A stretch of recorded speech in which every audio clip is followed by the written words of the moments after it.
And it looks like we are live now. Hello, everybody. Hello. Hello. How you doing? Nobody was expecting us to pop up here, but we'll see if anybody shows up. Oh, it says we have two in the chat. Oh, okay. I didn't see that. I noticed up there there are two people in the but we can't see them yet because they haven't said anything. Something fishy. Oh, hi there. I was. He said. Hi there. How you doing? Oh, we got Mike's going to join us too, Christine. Here, I'm going to add him to the. This is Hello, Mike. Hey, Jeff. Hi there. Hello, Mike. Oh, Christine. How you doing? Oh, not too bad. We have Sandy Doty just joined us. Hi, Sandy. So good to see you. And we have Mark Sturlson. Hey, mate. How you doing? You know, we're just watching Vibes, and I thought to myself, maybe we should go live. Christine asked me if I was going live tonight, and I said, "You want to?" I said, Why not? "Why not?" You know, I was on earlier today. I was with Andrew on his Aquarium Daily here, Fishy, and I didn't feel well at all during that. So I was on the panel, and then I said, "Well, I got to go because I just wasn't feeling well." So hopefully he doesn't get too upset that I stream later in the evening. Shouldn't be a problem, though. Nah, I doubt Andrew will get too mad about it. No. So how's everybody? How you guys doing tonight? I'm doing good.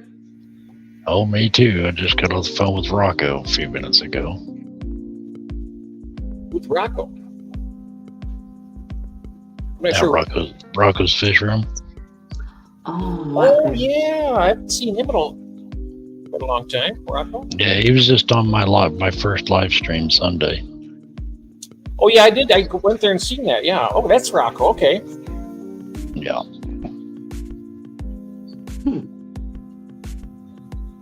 Yeah. Then I guess old Curtis at Skull Aquatics, he's coming to see me next week. Oh, is he? Yeah. Is he going to pick up that 115-gallon tank? I'm going to send it back with him. Nice. I hope to, anyway. Yeah. I'm sure he wants to get it, too, and get it set up. Yeah. At least Yeah, somebody can get some use out of it. 115-gallon, you can do a lot with a tank that big. Yep. Thank you, Jeff. It was good to see you. I'm going to hang out for a while. I'm not sure how much longer I can tolerate this internet. Yeah, it gets frustrating, I tell you. When our internet gets a little bit dodgy and whatnot. Yeah, mine's been kind of wonky past couple of days too. Yeah, it's upsetting when it just kind of like everything's real jerky and it doesn't lag a lot, you know. But luckily, I've been pretty good luck with our internet now. Mark saying hello to Jeff. Now you're going live tomorrow at noon, Christine, or is it at noon? Yes, we're going to be on Shane's channel next week or tomorrow. Yeah, next week is my channel. This Sunday will be on Shane's. Okay. You know, next time we do a pop-up like this, we'll do it on your channel. How does that, that way... That's fine by me. We can make it a regular thing on a Saturday night if you want to. I mean, we can always do like a little pop-up and after Vibes is over with. Sounds good to me. As long as Vibes Sounds good to don't me. until 3 or 4 in the morning. I'm a night owl, so... I'm a night owl. My whole life, I've always worked graveyard, so... I did too for a while. Yeah, I worked third shift. I'm more of a second shift kind of guy, but I did work third shift a few times. I'm not a morning person, so it was either I second am or not. third. Oh, I am not a morning person. Hello, Fish Family. I'll tell you what, this is a pleasant surprise. I'm really happy that I seen you in there, Christine. I was like, it just kind of made my day. I was kind of glum, a little bit earlier. and I was like, it was good to hang out. Oh, absolutely. This at night is a lot better than what I used to do when I was younger. I used to work in a morgue, so this is a lot funner. You used to work in a morgue? Yeah. Yeah, Yeah, I've done a lot of things in my life, and working in a morgue is one of them. So, at least Yeah, they didn't give you I'm any back glad I'm talk, right? retired. I mean, huh? they didn't give you any back talk at least, anyway. No, Oh. no, I did not. I never had a problem with that. Yeah. I did get stuck in an elevator one time with a recently deceased, and yeah, that was not Oh. fun. No. You ever have one of them sit up on you? Not sit up, but move, yes. Make a noise, yes. Oh wow. And yeah, they will exhale. Yeah, when they're jiggled. I didn't know that. Nobody told me. Oh yeah, it's. Yeah, I had to wait for Montgomery elevator service out of Chicago, Illinois, come all the way south into Kankakee to get me out of the elevator at St. Mary's Hospital in Kankakee. I used to work nights there in the morgue because that's our county morgue. Yeah. So Yeah, that would be no fun. yeah, it was either you're either gonna snap and go to the loony bin, or you're gonna hold it together and you're gonna make it out sane. It was one of the, it was an option. I mean, it was pretty bad. It was Or you're already crazy and come out sane. or that, yeah. I mean, yeah. When I left there, I mean, I had an adopted brother that wound up having a heart attack, and he passed away. And I did not know he passed away. And I was working the morgue, and our coroner, Jim Morrison, when I went there and relieved the other officer, and because you have to have a county officer in there when they're doing their autopsy, and I didn't realize who he was working on, and I looked down and I'm like, oh my gosh, that's my brother. And he's like, what? And I'm like, yeah. So that's why I found out my adopted brother passed away. So yeah. Oh, man. My mom didn't even know he passed away. Oh man, that'd be rough. Nope. Yeah, We didn't even know. But see, the reason why he was in there was because he was a donor. Oh. Yeah, and when you're a donor, they'll, he donated his eyes and something else. I can't remember what it was. So he was in there quick. So yeah. So I'm just like, you know what? There's got to be a funner job out here. I mean, this is just not good. We had a nephew that was a donor. He donated eyes, skin, I think veins, all kinds of stuff. Yeah. DJ Guppy Fish came in, and we have First Class Fish. Now, First Class Fish, your name is Anthony, is that right? I know that DJ Guppy is Sal. Can't keep track of them all. It's hard to keep track of. I try to keep the names and stuff, but if I always forget the names, I just call them by their name on here. But I know First Class Fish and DJ Guppy Fish. I know that DJ is Sal.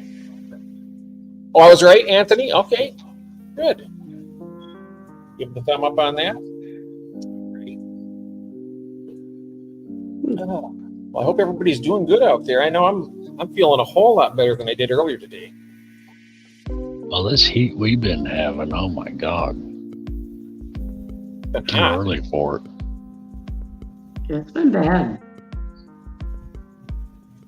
It's definitely been bad. I know it's been hot here. Well, I've got double bubblers in my pond going. I mean, usually you have one aeration. I've got two. I've got two aeration going in my pond to keep it cool. It's crazy hot here. It was 95 here today with 75% humidity. It was, I think it got to 92 here in Michigan, but our humidity's really high here. I think it was I'm not sure I exactly what it need. was. I probably ought to add another bubbler to one of my small pond. I'm not putting one of the big ones. There ain't no way. Oh.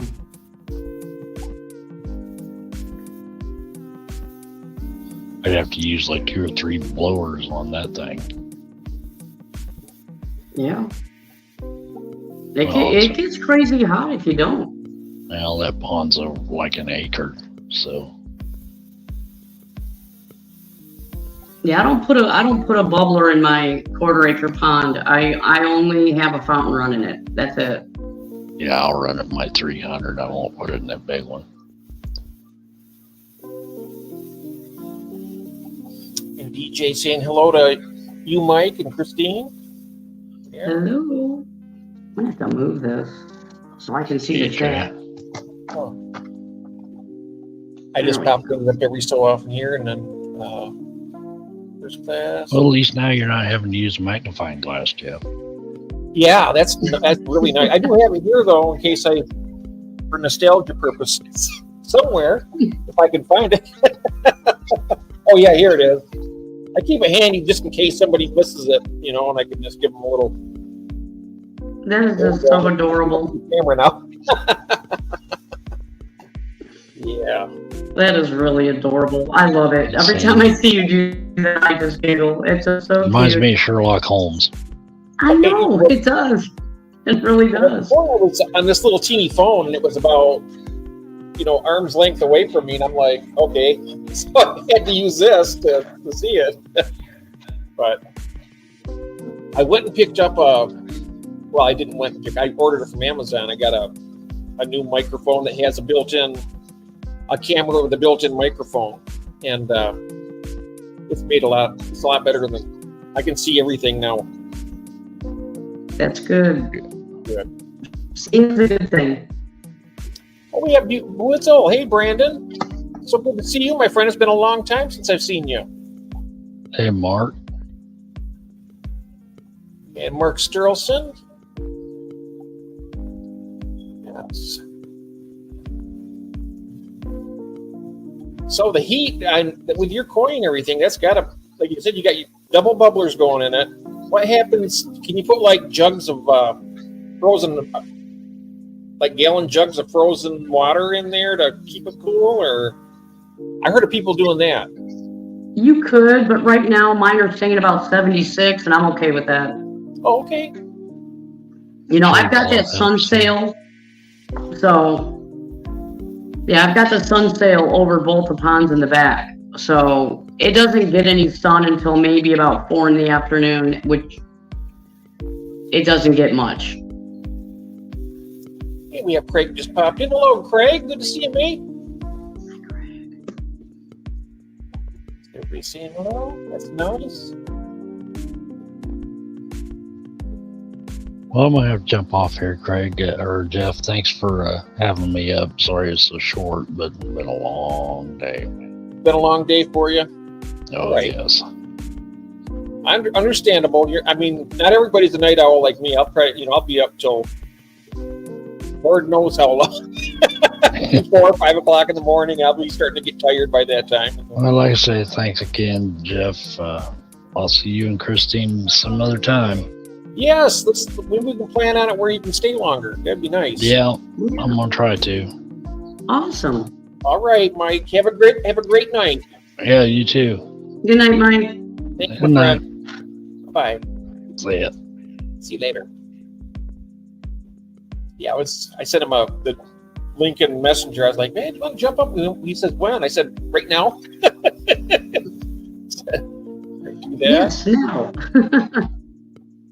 Yeah, and hello, Craig. And you know Craig. You've been in his, and Craig knows you. Yep. Yeah, I think I was just in his live, didn't he? I think he was live last night. Yeah, we were on there last night, weren't we? Was it last night? Yes. I think it was. Yeah, I'm on there. I go on there quite a bit. Yeah. I'm up and not doing it, I'm up and I see him come on there. I'm like, okay. Yeah, sometimes I watch and I just don't say anything, but it's fun watching. So I'm in there. I give him the like, I watch him, so. Yes. Absolutely. Who's your love? Craig's asking, who's my lovely host? Oh, that's Sweet Acre Coy. That's Sweet Acre Coy, Craig. He didn't know who you were because he doesn't see your name. Well, if I drop this, I wonder if it shows it. Yeah, there it is. Yep. There we are. Okay. Yeah, he probably don't remember seeing my name too much in his chat because I don't say much. But yeah, I do watch his channel a lot. Sometimes I just listen to him and watch him what he's doing with the fish room and all that. And, Yeah. somebody comes in, I'll say hi. Or sometimes I'm chatty and sometimes I'm not so chatty. Well, yeah, because usually he comes on at night, and I'll just sit there. I'll just lay there in bed and just watch what he's doing, and I don't usually. Yeah, I mean, it's dark. I can't find all the buttons, so I just sit and watch. Yeah, the one thing is, he works so hard it makes me sweat. I tell you, I'm watching him. He's running around there. I'm like, man, I wish I had just half of that energy. Oh, I hear you. Oh, we have Mandy just came in. Hello, Mandy, and Red Laser. There's Gord. There's Gordon. Hi, Gord. Great to see you. Red lasers everywhere. Oh yeah, I made him my managing moderator on my. Well, I have a few now managing moderators because I tell you what, he's done a fantastic. I mean, not only being a good person, good friend, but he's a fantastic moderator. And in fact, when I see in the chat, other chats in the live stream, when somebody doesn't have any moderators, I always suggest him to. I tell him that you won't do wrong. You have Gord. That's really good. And I don't know anybody who doesn't know who he is. Yeah. Everybody knows who he is. Yeah. I've tried to get him to come on the live stream, and he's a bit bashful, but I appreciate that. I mean, you go back it was about a year and a half ago, before almost 2 years, when I started doing my live streams. I never would have even thought of trying to do it. But after I got past the first 10 of them, probably 5 to 10 of them, everything started the nervousness went away. Most of it. I still have a little bit of nervous energy left, but yeah. Some people do. Yeah. It really doesn't bother me. I'm used to being out in the public and talking and stuff, so it really doesn't bother me. Yeah. It doesn't bother me anymore. It's always nice. Yeah. Yes. Let's see if Stephen P. Hello, Stephen P. Welcome. Welcome. I was going to ask you, Stephen, at some point, are you on Facebook?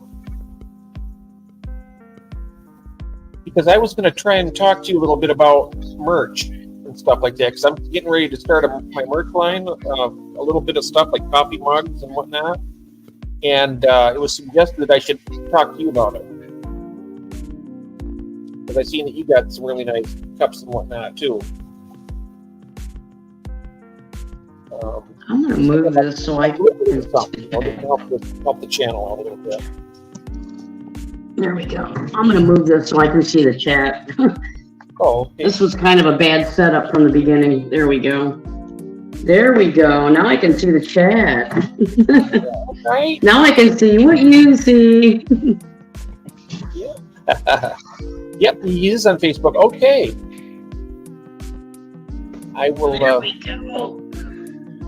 And I can read it. Well, I don't know. I'll definitely reach out about that. Okay, now we're going to play musical glasses here. Hey, there's Melvin. Hello, Melvin. Melvin is in the building. There we go. Now I can read it. Great. Yeah, this is great right now, having this bigger screen here. So it's nice. I can read it. Isn't it? It helps out so much. It does. I know that Andrew has like 3 big, like larger screens in this. That one in the middle and 2 off to the sides that he can just do all kinds of stuff with it. When he does the bingo and all that, he has quite a setup. He had a behind the scenes for his members. He had showed them all the screens and how he sets it up, and the cameras, and he's really went all And out. he has quite the setup. Yeah, he works hard with his Yes, he does. all those quizzes and everything. I was in there, I don't know how many hours watching. Oh yeah, he usually goes about 3 to 4 hours on his live streams. And he's been over 5 hours a couple times. That's a long live stream for me. I can't really. It's hard for me to hang that long, you know. Yeah. Yeah, that is a long time. I do know we have some really nasty weather coming. I can hear it. We got some rumbling out here too. Oh, do you? Some thunder. You know what? I saw that big cell that was heading up towards Michigan. It was a big, long lagging all the way down through Chicago and then down south. You know, when it thunders, and this is a different kind of thunder than I'm used to hearing here. It's like a real low rumble, and you can actually feel it shaking the ground a little bit. Ooh. I've never had that before. I'm just sitting here like, and this is a cement basement, you know, and I can feel the vibration from it. It's Wow. weird. It's really, yeah. The weather is just changing. I mean, the seasons are changing more. Yeah. You know. Yeah. Can you hear the wind outside your windows? Can you hear the wind? Is it really windy? I can't hear it. I got all this bubbling in my ears from these tanks. But can you hear the bubbling sound? No, I can't. Oh, But I okay. bet you can. Yeah. Oh yeah. I can't hear any wind right now. But I still feel the rumbling from the thunder when it goes. Which is very odd, especially for a cement basement. You know, normally it doesn't do that. I hope that's all it is. It's thunder. I hope so too. That's not good. We have a sunfish for fish. Hello, welcome, and cheers to you.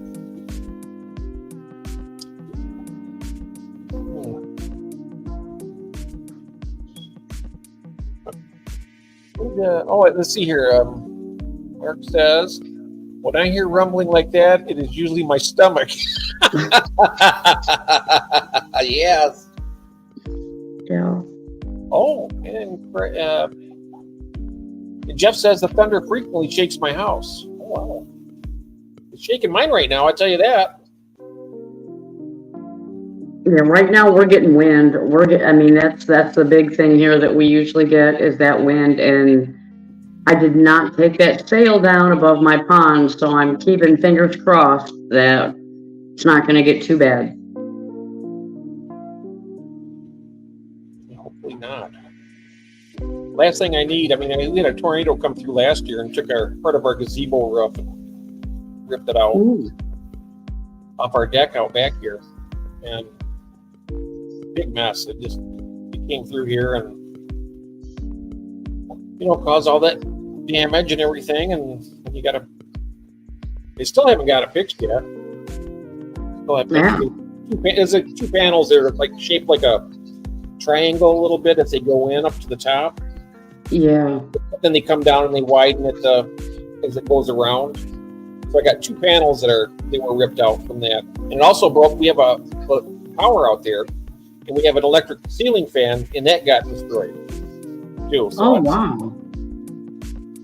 Yeah, it tore all the blades. It broke the blades off at the wind, and it also cracked like a shaft that goes up into the electrical conduit. And so it's just like flopping there. Really bad. Wow. That was pretty violent. Yeah, wow. I'm sorry to hear that. Yeah, it takes a while to recover from stuff like that. I mean, look at Chris Stubbs when he had that storm last spring that he had all that hail and it put holes in his watering can and everything. Look at the mess it caused. And that was just a hailstorm. And it took him all summer to recover from that. Yep. I mean, this weather is just acting so crazy for everybody. Yep. And it seems to be getting a little bit worse each year. Yeah. I mean, and here's the thing. Do you have like a backup generator? What happens if you lose electricity? What do you do with all the tanks? Well, I don't have a backup generator, but we're talking about getting one of those whole home generators hooked up so that when it does, because if it does go out, I got so many tanks. I mean, I'd lose all these fish and I would be out quite a bit. That's a good point. I mean, as soon as I can't afford it right now, but when I can, we talked about it. But I suppose that at the least I can probably get one of those portable generators where I can just have enough power to keep these tanks going. I got, I got like 28 tanks down here that I run. Yeah, that would scare me, not having some kind of a backup system, because you have a lot of time and love and effort put into those fish.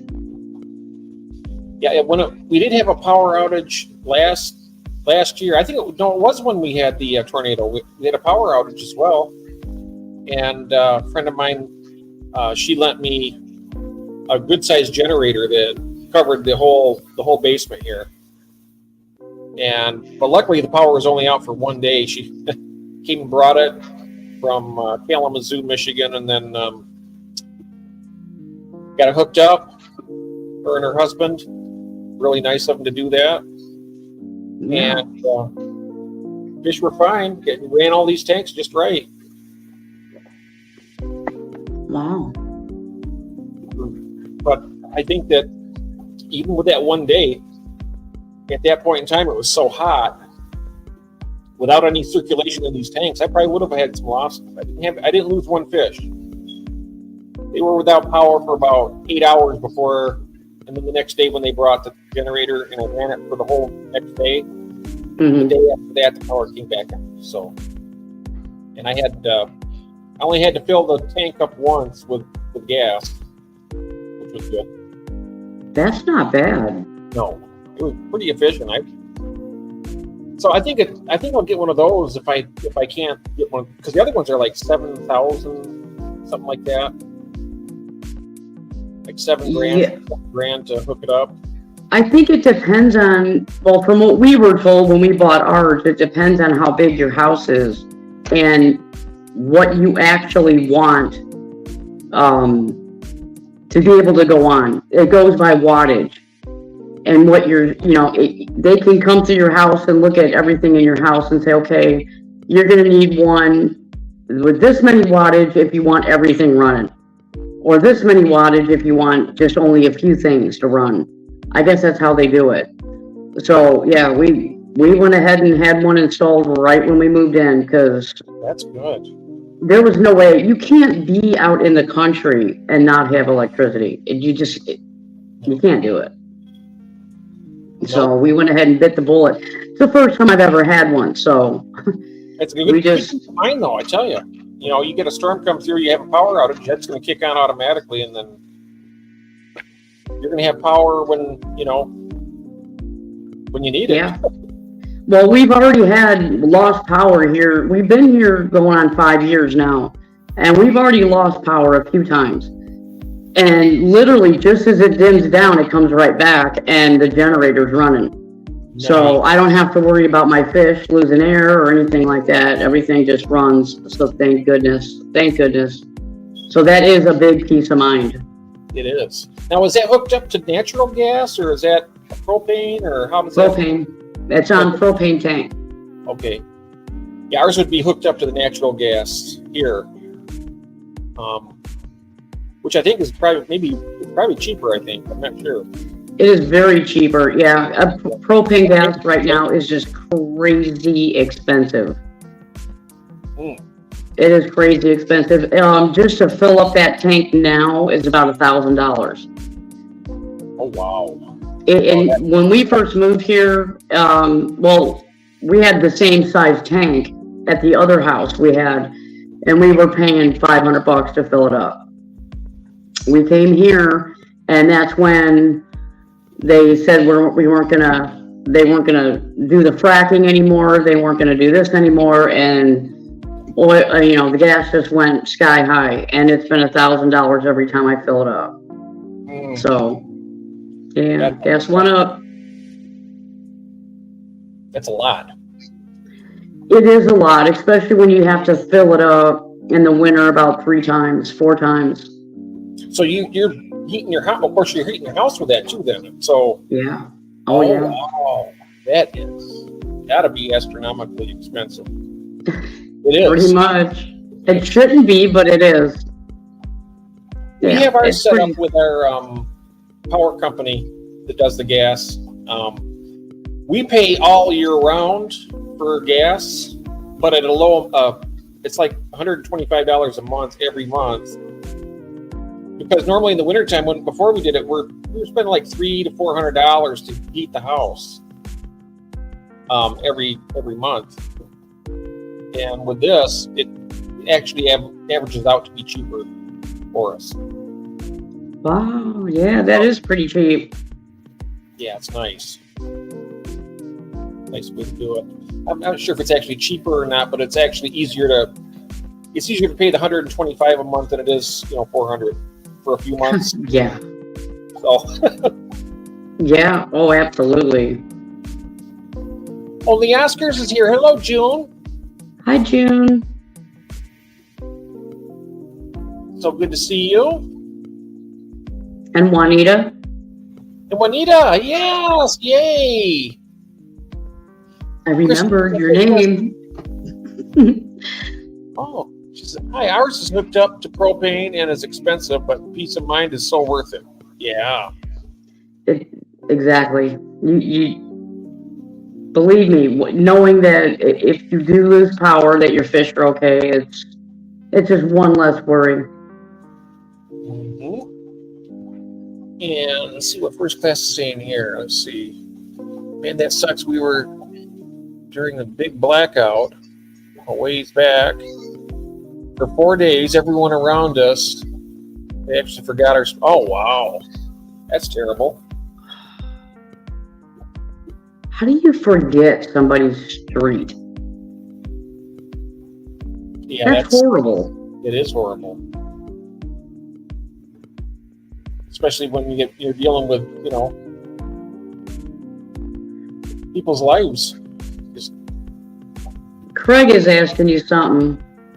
What does he say? Can I drop Alan short up? Oh, yeah, go right ahead. Absolutely, Craig. Great, go for it. What is Arnold paying? I'm not sure. He lives in the UK. I know that they were getting killed with their utilities back when Putin first started invading the Ukraine and everything, and they cut off the gas and everything, the oil to Europe, and I guess their power went up like 3 times the amount that it normally is. It's crazy. I mean, a lot of people got out of the hobby over there because of it, because they couldn't afford it. A lot of people that had tropical fish tanks, they stopped keeping tropical fish because of the heaters, and they just went to cold water fish. Wow. That's when you know you're paying a lot in electric. That's crazy. Our electric bill's high here. It's almost $300 a month. That's a lot. Ooh, I'd love to have your bill. Ours are usually $450, $500 a month. Really? Oh, wow. Oh, yeah. It's always been that way. Even Before we even put that pond in back there, it was $450, $500 a month. Yeah. Okay, I thought that was kind of steep for us. Before I had all these tanks down here, our bill was less than 200. So when I got all No. I Well, always had, see, if I had Commonwealth Edison, it would be cheaper. But we're so far south, we have a company called Eastern Illini, and they're like a co-op. And yeah, they are in Illinois. Their rates are the highest in Illinois, and there's nothing I can do about it because I happen to live in the area in which they cover. So, yeah. we have a new person here. Hey, hello, Chona. Hello, I Jonah. see her on Melvin's stream. He was on Melvin's earlier. I was out over to visit with Melvin on his, and I met Chona here. Nice to meet you.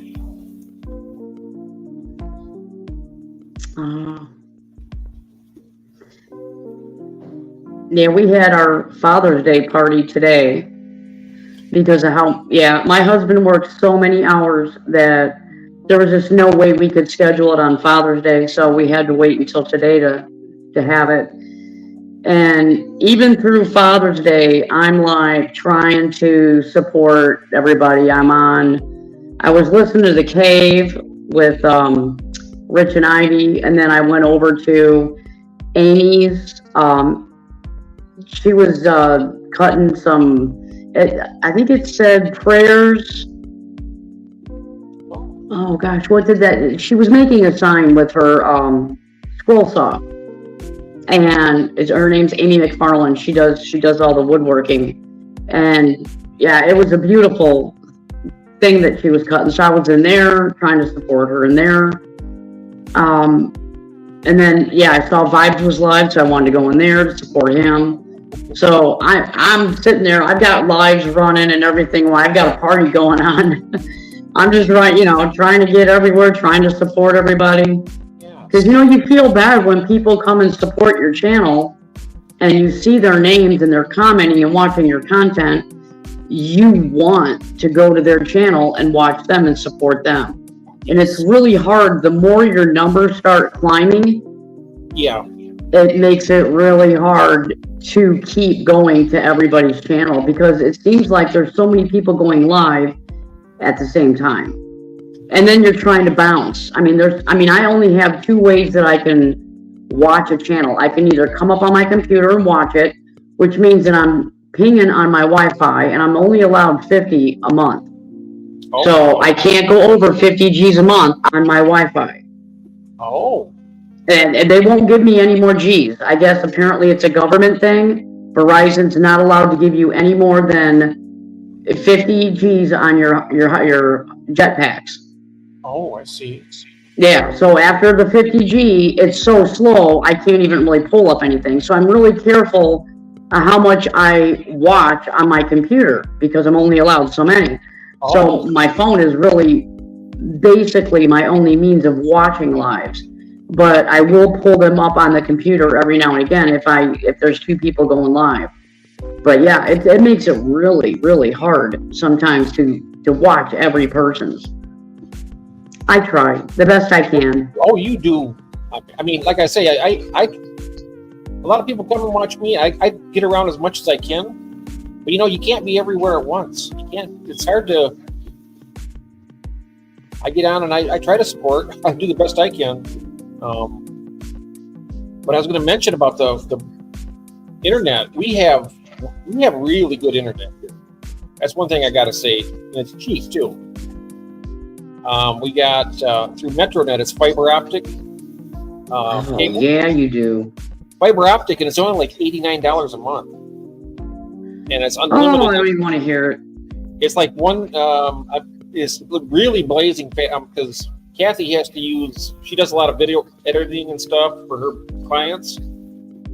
That's what she does, and she also works online and like different software companies that she trains people on. I really don't know exactly what she does, to be honest, but It's something to do with computers.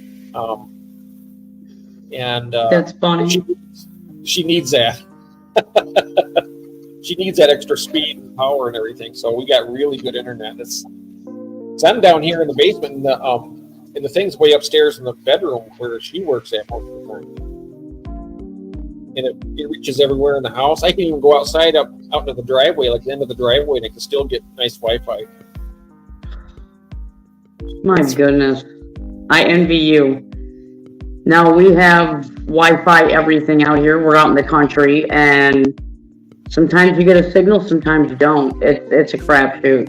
I mean, nothing we can do about it. I wish that I could have regular cable internet. You know what? Because we pay an arm and a leg for something that's not even stable. Get a few more people moving out there. If they move out in that area, that probably will eventually bring some cable through there. I live out in farm country. There ain't nobody moving next to me. No. They're out there. No. How do you like living out in the country? When I left home and I got married the first time, I lived out in the country, and then we moved out to Las Vegas. Then we moved back here, and country. I can't live next to people.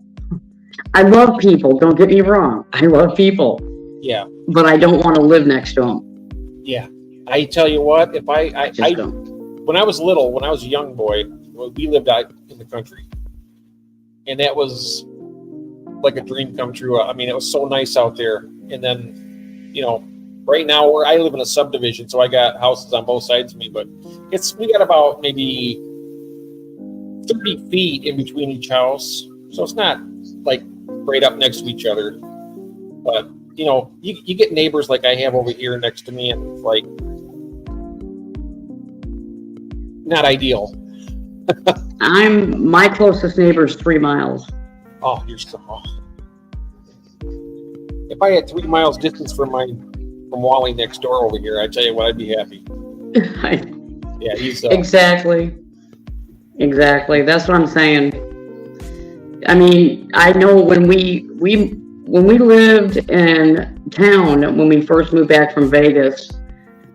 Yeah, my husband, it was so funny because he knows how I feel. Because, I mean, I just got tormented for, 13, 14 years living in Vegas. And literally you can walk out up against your fence, or your brick wall, and look over the other side, and the house is right there. So I think they were probably about maybe 8 feet apart. Oh, I mean, you're like sardines. I mean, it was horrible. And so when we moved back, it was like, we had almost an acre, and that was not enough. I'm like, seriously, we got to find a farm in the middle of nowhere, or I'm not going to be happy.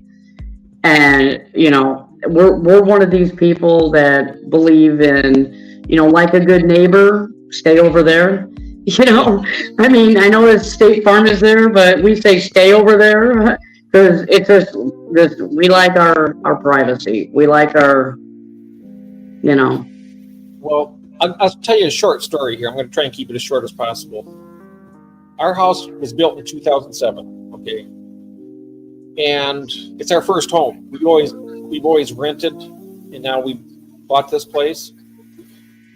And we had it all just moved in, and we were getting our yard. We had what's it called now? Sod installed. Really, it was pretty expensive.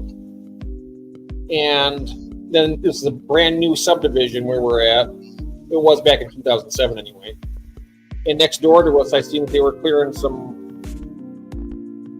planning it out with some power equipment and everything. And then Wally and Bonnie next door here, they came in, and we just had our lawn installed. And they had this old dog with them. And I have nothing against dogs, but this dog came and started running over our yard, and it had, this is going to be gross, but it had terrible diarrhea, and he just spread it everywhere. And the sun was out beating down on it, burn it, everywhere that was. And, they never even said sorry or anything. It like $5,000 worth of sod that dog, a big old swath of it. It was just sicker than a stick. Well, that was my very first meeting with him, and then it just from there it got worse. Not good. I hear you. I sympathize. I really, really sympathize, because neighbors just are awful. I mean, they never respect each other, and that's the problem. We had a neighbor, I mean, and like I said, we had almost an acre. You'd think that would have been enough, being away from each other. And this lady decided to move in just south of us, and I mean, there was even a creek in between us, so I just, she should be fine way over there. But she went and she got these cats, and of course, people get cats, and for some reason they think they're wild animals and they need to be left outside all the time. And, her cats would come over and it would mess with my chickens, it would mess with my fish outside. And I remember one time getting ready to walk outside, it came out of the bush right next to my door and killed a robin right there. And I'm like, why can't people just keep their dang animals in their house? If you want a cat, you don't let Fifi run outside all over everybody's stuff. The cat would walk all over our car, put paw prints all over everything. It's like, keep your cat, either in a cat cage outside, if you want it outside, or put it in your own home. You don't get a cat so it roams the neighborhood and gets into everybody else's yard, everybody else's stuff, killing their animals. You don't know what people have. You don't know what, people have ponds, they have, other stuff. And, people have birds. Or whatever, any kind of livestock that those cats could mess Exactly. Exactly. That's why I'm not a fan of people. I mean, I'm a big cat lover too. I have a cat. But guess what? My cat stays inside. She's my pet. I take care of her. She's an indoor cat. She never goes outside. She doesn't need to kill things in order to feel like I'm giving her the best life ever. No, she doesn't. I keep my animals on my own property. I don't let my animals roam. Never have. So, yeah, I think that's my number one complaint about neighbors, is they get these animals, and next thing you know, of course, they never can control them, and they're running the neighborhood. And I just, I can't live next to people. They just annoy me too bad. They just really do. Oh, they do, yes. But my cats, they're 21 years old now. I had 3 of them. All brothers from the same litter. They're pure black, just the most beautiful cats. Aww. And I still got 2 of them. One of the brothers died in Christmas of 21 at 18 years old. Or 20. And figure out 18, 19, 20, 21. Something like that. Anyway, he was about 18, 19 years old when he passed away. And the other 2 boys I got here are 21. And I tell you something. There's no way. I don't care if I was out in the middle of nowhere. I wouldn't feel safe letting my cats let out. I mean, for their own safety, I'm let alone attacking anybody else's stuff. I just couldn't do. I just can't let my cats go out. I wouldn't want to do it just for their safety. I mean, not to mention, it'd be unheard of to have them go around and attack somebody else's wildlife or livestock or anything like that. I wouldn't do it. Well, some people just don't care. They don't think about it. And I actually, believe it or not, I have a friend that lets her cats out all day long, and then she yells and whistles for them to come in at night. And I'm like, why? And she goes, oh, well, they're, it's in their nature. They're wild animals. No, they're not wild animals. They're domestic animals bred by humans. You act like you have like a tiger. It's not a tiger. It's a cat. It's a cat. Come on. They don't want to go outside when it's really hot. They don't want to go outside when they want to be comfortable. They're creatures of comfort. They want to stay in. My cats, I mean, you'd love them. If they come down here, I'll pick one of them up. But right now, they're probably sleeping with my wife upstairs. But yeah, I wouldn't. I just would not let them go outside. June saying my cats never go outside, but they get blamed for everything other cats do. Oh, that's terrible. Yeah, that's not right. Not right. Blaming somebody else. And she's saying here, my stray, my son brought in, took over the house, and my cats are. Oh, okay.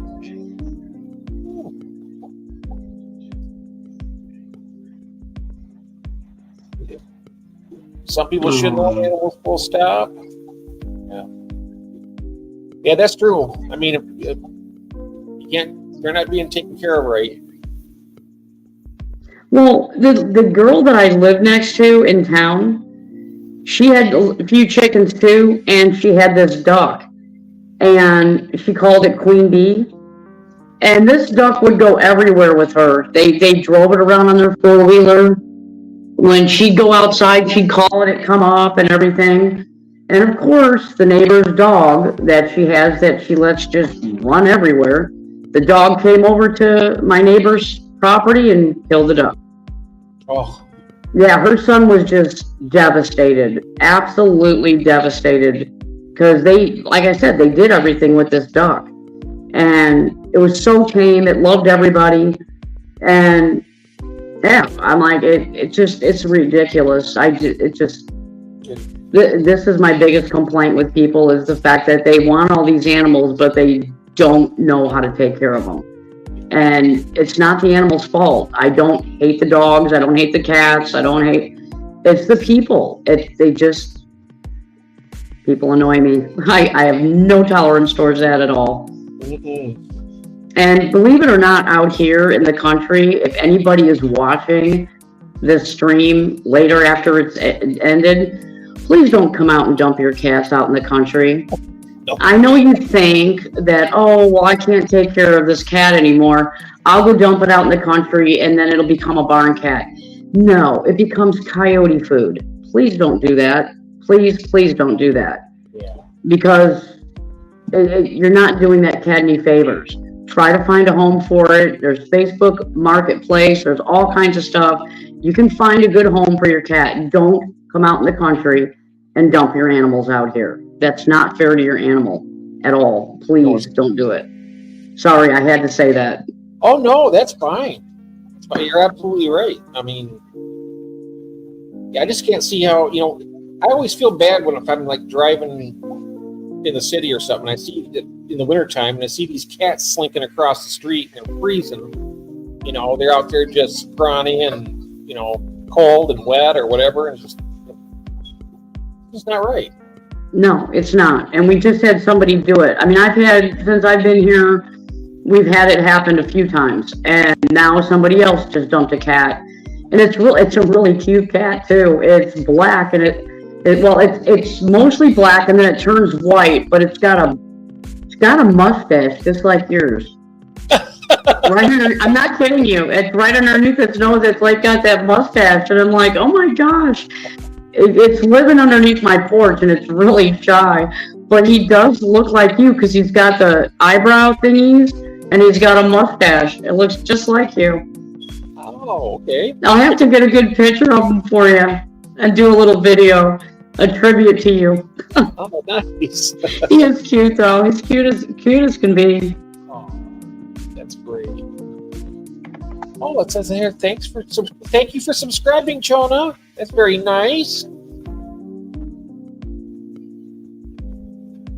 I didn't even know the stream elements would do that, but it shows when they sub. I didn't even know it did that.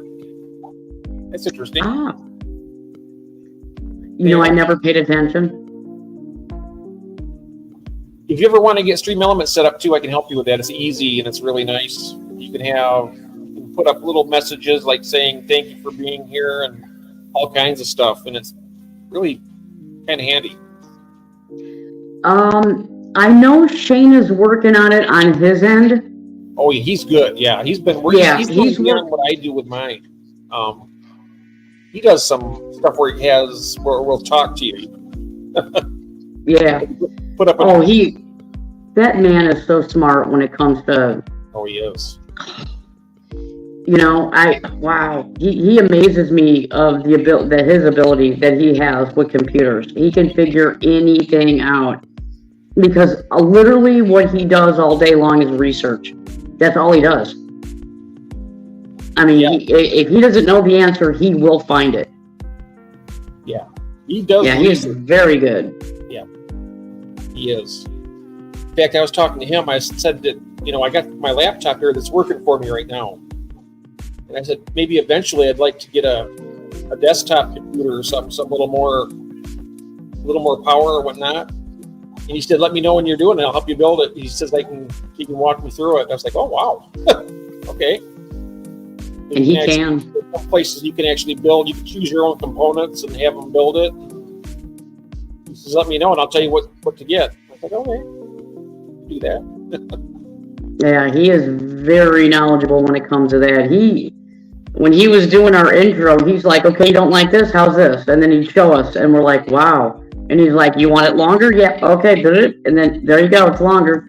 I mean, just everything he was doing, he came up with the idea. Well, I don't know if I think he actually came up with the idea of the spinning coin. And it just, he's really, really good with what he does. I seen that spinning coin that he did. He showed me that too. I'm gonna have to get with him because I want to change my my little avatar picture there with the seahorse and that. Mm-hmm. I'm going to change that out. I like seahorses and everything, but I'm never going to have a saltwater tank. And that was basically made for me because on Andrew's stream, back when he did the old questions, I always my answer was seahorse for almost everything that I didn't know. And they just roared laughing when I do that. It's like they'd ask a question and I just put up seahorse. So they kind of stuck. But that's so funny. Yeah, but I'm going to change. I'm going to get it changed out. Get a few other things. I want to learn how to do like thumbnails and stuff like that. I don't know how to do that either.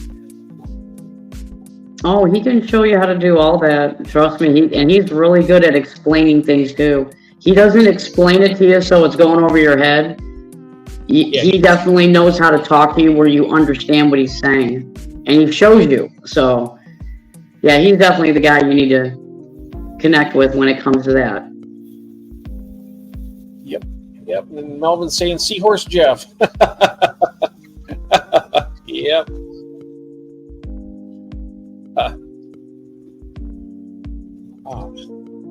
Like you, I really wanted to get seahorses when I moved out of the house and got my own fish tanks and stuff like that, but it just never happened. I mean, I went right into the Oscars, and for all my aquarium fish, I was mostly into the Oscars, and geez, I had Grammies, I had, I like the tiger barbs, I had a bunch of head and tail light fish. Remember those?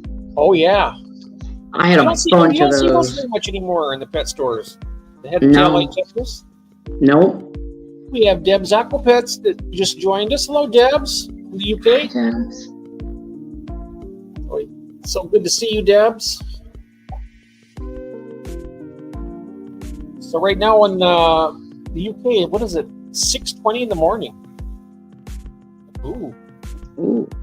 That's early. I'm not much of a morning person myself, really.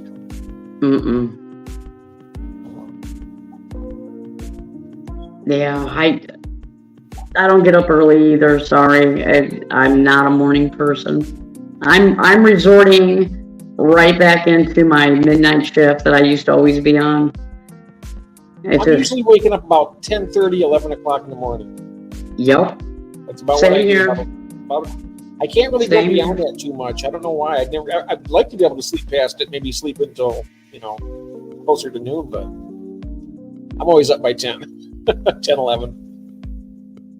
Yeah. Indeed. Well, I'm enjoying this coffee, though. I am so glad that you asked me that question in Vibes. I was like, what am I going to do the rest of the evening now? I got course, I could always do some work in these tanks, but they're not in that bad a shape right now. So I was like, well, then we're doing this, so that's good.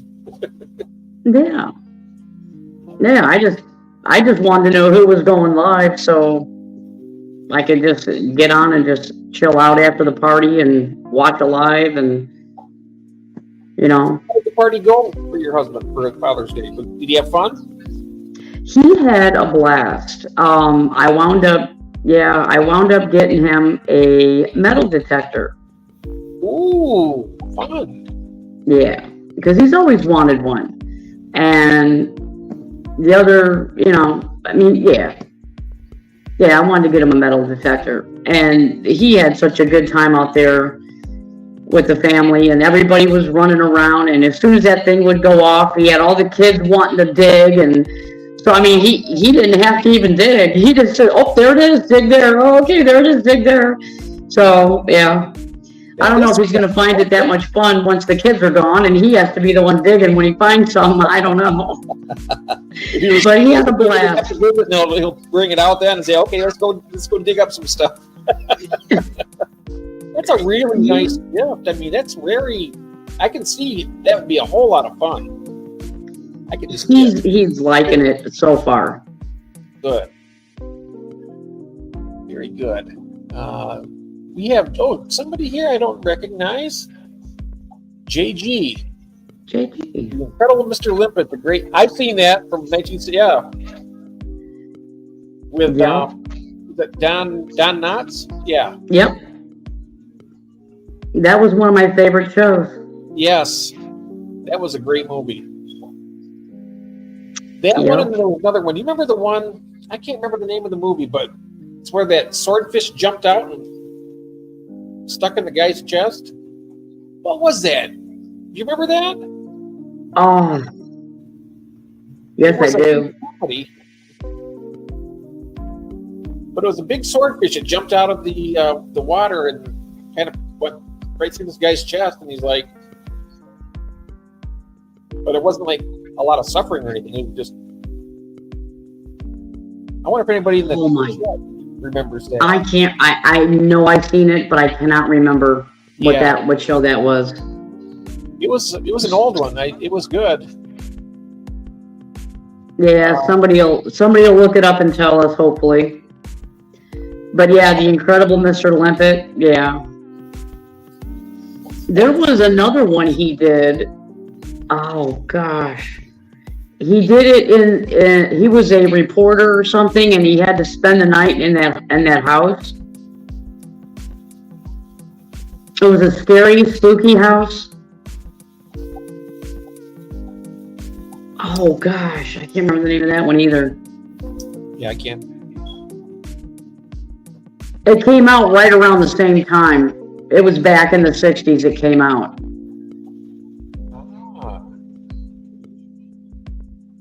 Oh, Hook, Line, and Sinker. I think that's what it was. Hook, Line, and Sinker. Oh, okay. There it is. Yep, there's... Mandy brought it up here. Hook, Line, and Sinker. That's it. Yes. Yep. She's right. That's what it was. Oh, Nita got it. Here we are. Yeah, Juanita had it, and so did Mandy. What was the name of that one? If Wishes Were Fishes. Is that the one? If Wishes Were Fishes, is that the one with the swordfish? I'm wondering.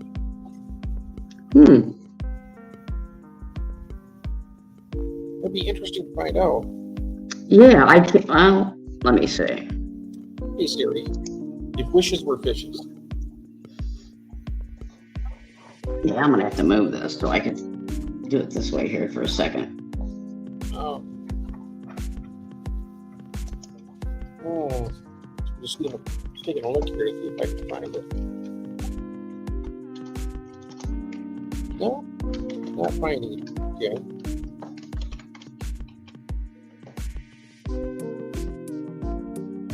We were talking about that Mr. Limpet. I remember that movie when that sword we used out there. He's fishing. And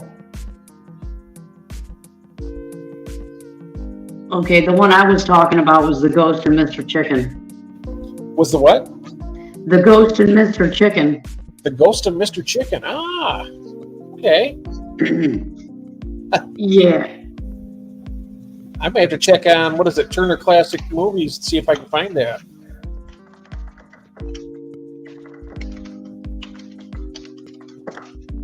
Thank you very much, Craig, for that. I appreciate Yes. that, friend. And he says, my mom likes to say, if wishes were fishes, we'd all be fishermen. Yep, that's true. Absolutely. Absolutely. Yes, That indeed. is funny. Speaking of fishes, though, you got your aquariums. How many aquariums do you have in your house?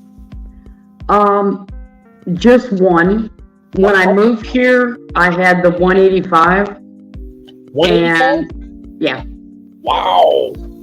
I had the 185. It was a oceanic with a sump and a chiller, and it had a nitrogen tower, a skimmer. Had the whole thing. Oh, wow.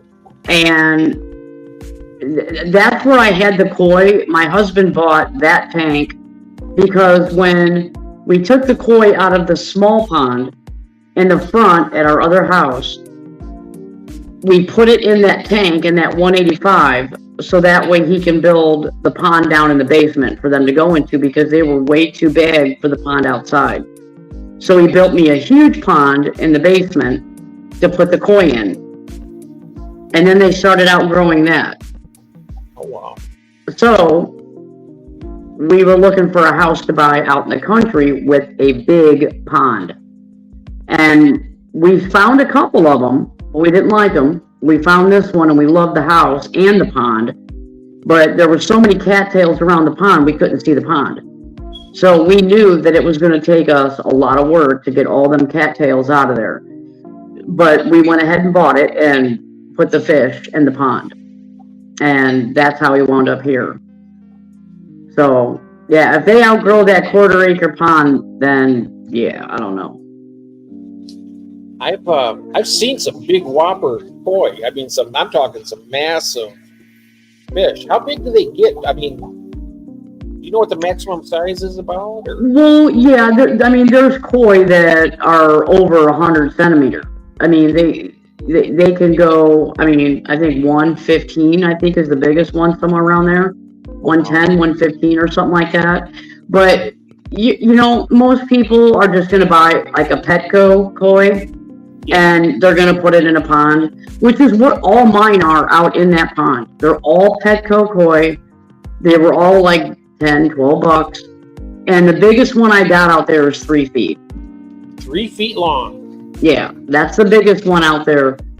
The majority of them are right around, oh gosh, I just measured them too. I just did a video on measuring those fish. They were measuring right around, oh gosh, I'm having a brain fart, it's too late at night. Somewhere around 65 centimeters, around in there, give or take. I don't think there was one over 70, if I remember right. They were just your average size koi that you would get from Petco. But like I said, the 1 3-footer out there, that one's huge. He just had some really funky genes that even though his colors were muddled, so they considered him C grade, he had the genes to grow. And yeah, he's pretty big out there. But the ones I have in the back pond, those are my expensive koi. Oh, I seen the ones you brought from Las Vegas. Yeah. Those are beautiful. I seen the ones that Maureen had. She had that yellow and white one. That's lemon Hirawaki. Yeah. I love that one. I love the yellow and white. I like the black and white ones too when they're really, really crisp and they don't bleed into each other. It's just like a orca would look like. That's a Shirley Surrey. Yeah. Yeah, those are pretty too. Yeah. There's the Hiatsuri. Those are the red and black. Yeah, that's what those are. I was talking with Vince, and we had him on one time. We were talking about koi and everything, and find about the longevity of the koi. And he told us that the record is 226 years of a koi being alive, passed down through the generations. Yeah, I mean, he's right. That's what it says. I mean, but who's to dispute that? Yeah. I mean, I don't know. I know that there are some fish that can live a long time. I know that, but I never realized that, they could have potentially lived that long. But he said that it had to be in the perfect conditions for it, not too hot, not too cold, its entire life, the best of food, but still 200 and some years is, it passed to your kids, your grandkids, and their grandkids. And their kids. Yeah, really, you got 3 generations that are like, committed to taking care of this poor fish. Yep. Yeah, your average fish, like if you and your wife went out there, dug a pond, threw some koi in there, they probably last about 60, 70 years. That's about, that's on average, I think, what the average lifespan of them are. 60, 70 years is a pretty substantial life, Yeah. Yeah, that's if you're lucky that a heron doesn't get them, or, there's so many things that could go wrong. Yeah, Chris got devastated by that heron at his mom's house. Oh, yeah. Yeah, at any given time, that's the bad part about what we do as koi keepers, is we have to have our beloved fish outside. And when you do that, you expose them to your environmental elements, because, let's face it, koi are not native to here. Right. So you're exposing them to that. But they're easy to see by the predators, too.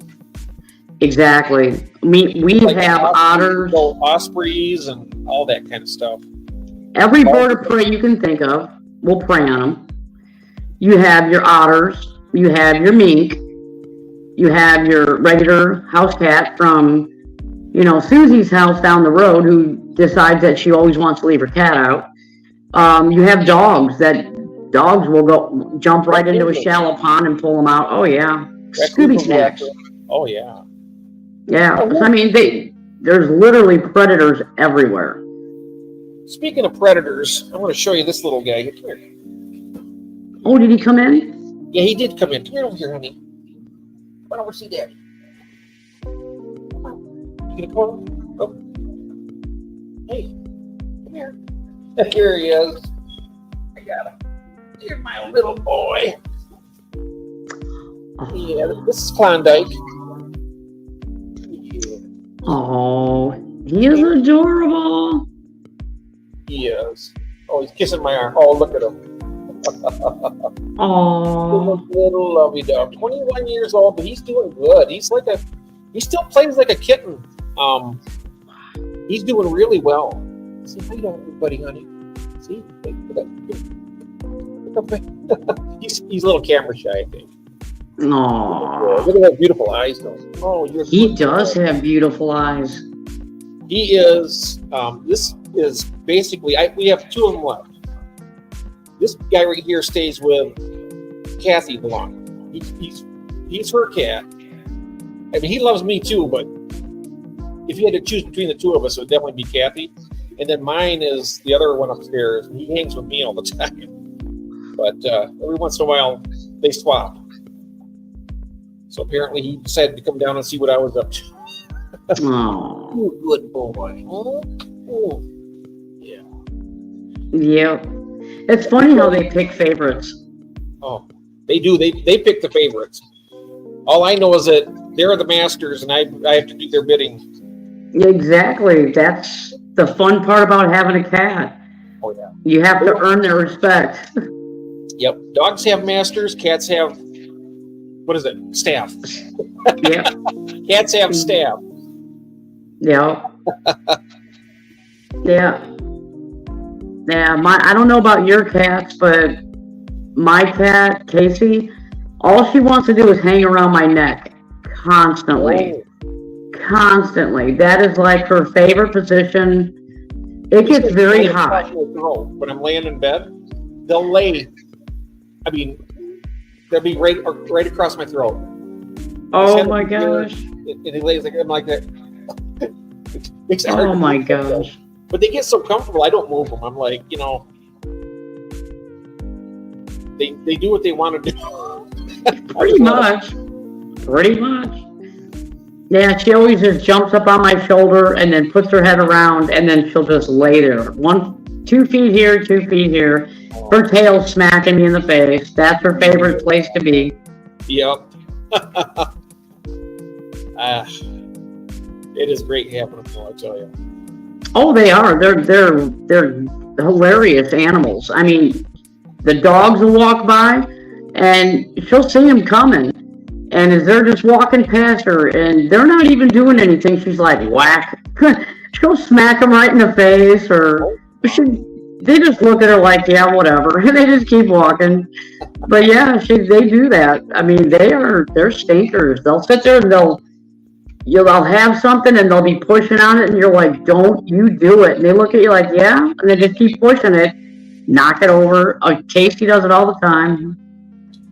These guys are some of the friendliest cats I've ever. I mean, I'm not just saying it because they're mine, but they're some of the friendliest cats I've ever met in my life. Anybody comes to the door, they go to the door to greet. Usually, when somebody comes to the door, the cat will go take off. Slink will, they'll go and hide. Most of the time, cats will do that. But somebody rings the doorbell or knocks on our door, our cats run to the door to see who's there. Really? Yes. And they also, mine will not. Oh, mine does. Every single time somebody knocks on the door, they're just like running to the door to see who's there. That is so cool. It is. And they also fetch. I take like a little, like one of these bottle caps when I'm empty. I'll take it and I'll just toss it, and then they'll fetch it and bring it back to me.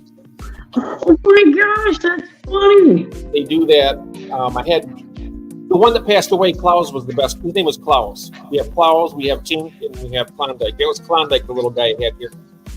But Klaus was the biggest. And they were all from the same litter too. These are 3 brothers from the same litter. So they had such a.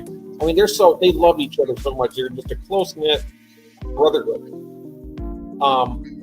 And with Klaus, he was the best fetcher. I tell you, I could throw that thing, and he'd run and get it, bring it back to me, and he'd be purring the whole time, just really loud purr. I throw it, he'd run and get it. It got to the point where he's getting tuckered out. I'm like, "What? Just take it easy." I'd rub his back a little bit, and then he'd just lay on his side and rest. And then he'd get back up, and he kind of like paw the little, like he's like this, pawing it to my foot. For me to pick it up and throw it again. Oh Yeah. wow! They are remarkable. These cats, they're just extraordinary. I mean, That's crazy. Yeah, it's almost like they have a little canine in them. they act like they do. They act like very sophisticated dogs. They have they're enough cat in them to be, have that air of superiority. Yet they're friendly enough that they're easily approachable and they love everybody. So, like a dog would. You got the best of both worlds. It seems like it, yeah. Yeah, Everybody that's that comes to the awesome. house, there's, I love your cat so much. They come in the house and the cats come up. I said, usually we walk into a house and the cats will take off and run under the table or something, or behind the couch or whatever. But these guys know they'll come right up to you. They'll start rubbing against your leg and be real friendly. And then you pick them up or something, they'll start kissing on you. They'll start licking you. That's what they do. Wow. They're just very lovable cats. I had my girlfriend move in for 3 months while she was here, and not once did she see my cat. My cat hid from her for 3 months. Oh wow! Huh. That is. But once you get used to it though, and they're comfortable, they come out. I had a dog. It was a husky. This is back when I was younger. It's a husky and shepherd mix. And he got to be a big dog. He was nearly 100 pounds.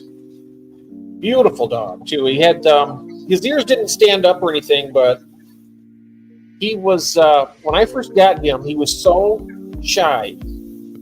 He'd go under the coffee table. It was a low down coffee table. He was just a little guy, like 9 weeks. He was just barely weaned, and he'd be under there. And it took him forever. It seemed like over a week to even come out from under that table.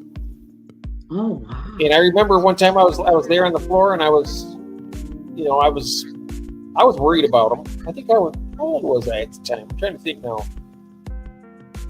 I was probably like 8 years old, 7 or 8. And I remember being on the floor. I was worried. I thought he was just going to die down there. I said, because I wanted him to come out to see him. And I kind of gave up a little bit, and I was laying there on the floor, and then next thing I know, he comes out and starts licking my face. I was laying there by the coffee, and he came out and started licking my face, the little dog, and then I started petting it and holding it, and he started growling a little bit. I mean, he was having fun. He was playing.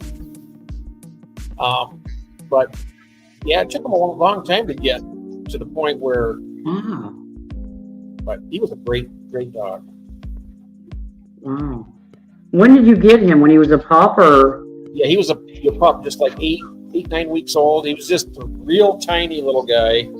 He grew up. He was a big dog though, not as big as what Craig's is. Of course, he's got a Great Dane, but he was a big dog when he grew fast. Within a year's time, he was pretty much full grown. He was a pretty big dog.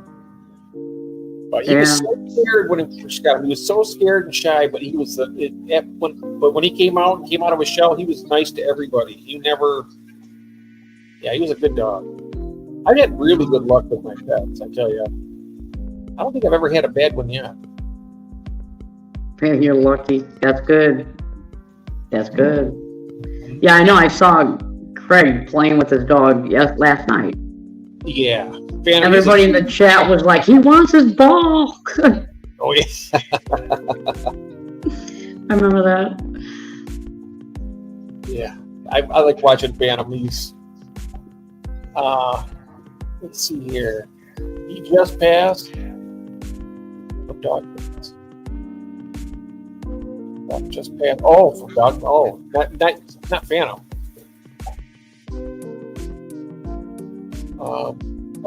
Yeah, Steven's in the chat. Hello, Steve. Good to see you, mate. J-Rock. I had brought him up early. We've got a few people that joined in here. I was take a look to see if I missed anybody. Not sure I might have. If I did, forgive me. I've just been enjoying the conversation with Christine so much. I'm just like, I kind of lose track of what I'm doing. Who's the Channel 4? Channel 4? Yeah. Oh, that's Melvin. Oh, I think it's Melvin, isn't it? Let me see here now. Oh, no, that's Life Lessons. That's Melvin right here. Who's Channel 4? Where do you see that one at? Channel 4B and everyone. Oh, right here. That's Steve. He's in the UK. Oh, okay. He used to be called. Because I've seen him before. Yeah, he used to be called Tanked Up Steve. Okay. All right. I've seen him before, but I never caught the name. Okay. Yeah, that's Steve. Yep. Channel 4 Steve. Okay, Deb's saying. Yeah. I caught the Channel 4 before on another stream, and I can't remember whose stream he was on. And I never caught his name, and I'm like, I wonder who that is, because I haven't heard anybody say who it was. Oh, I know why. There it is. He said right here, it's he named it that channel because it's his 4th channel. He's changed his name 4 times. Oh, well, that would explain why I didn't know who that was then. Okay, all right. That's a really clever way of doing it, having Channel 4. I mean, because he was, I'm trying to think of all the names you've had, Steve. I know you were something about nuclear reactor or something at one time. He had a name, something to have to do with nuclear power.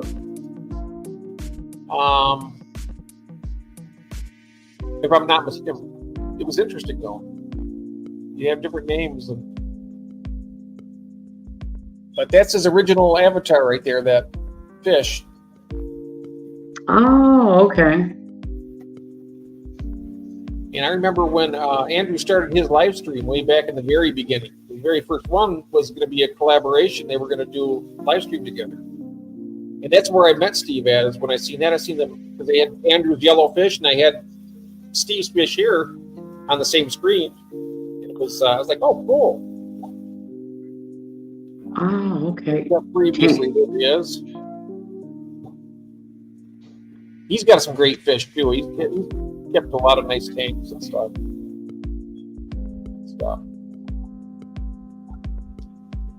So, Wow.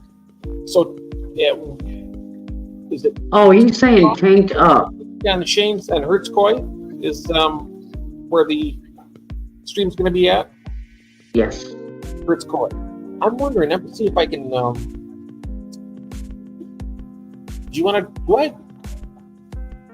Can you drop the link? Is that possible, or wait a minute? I'm trying to figure out.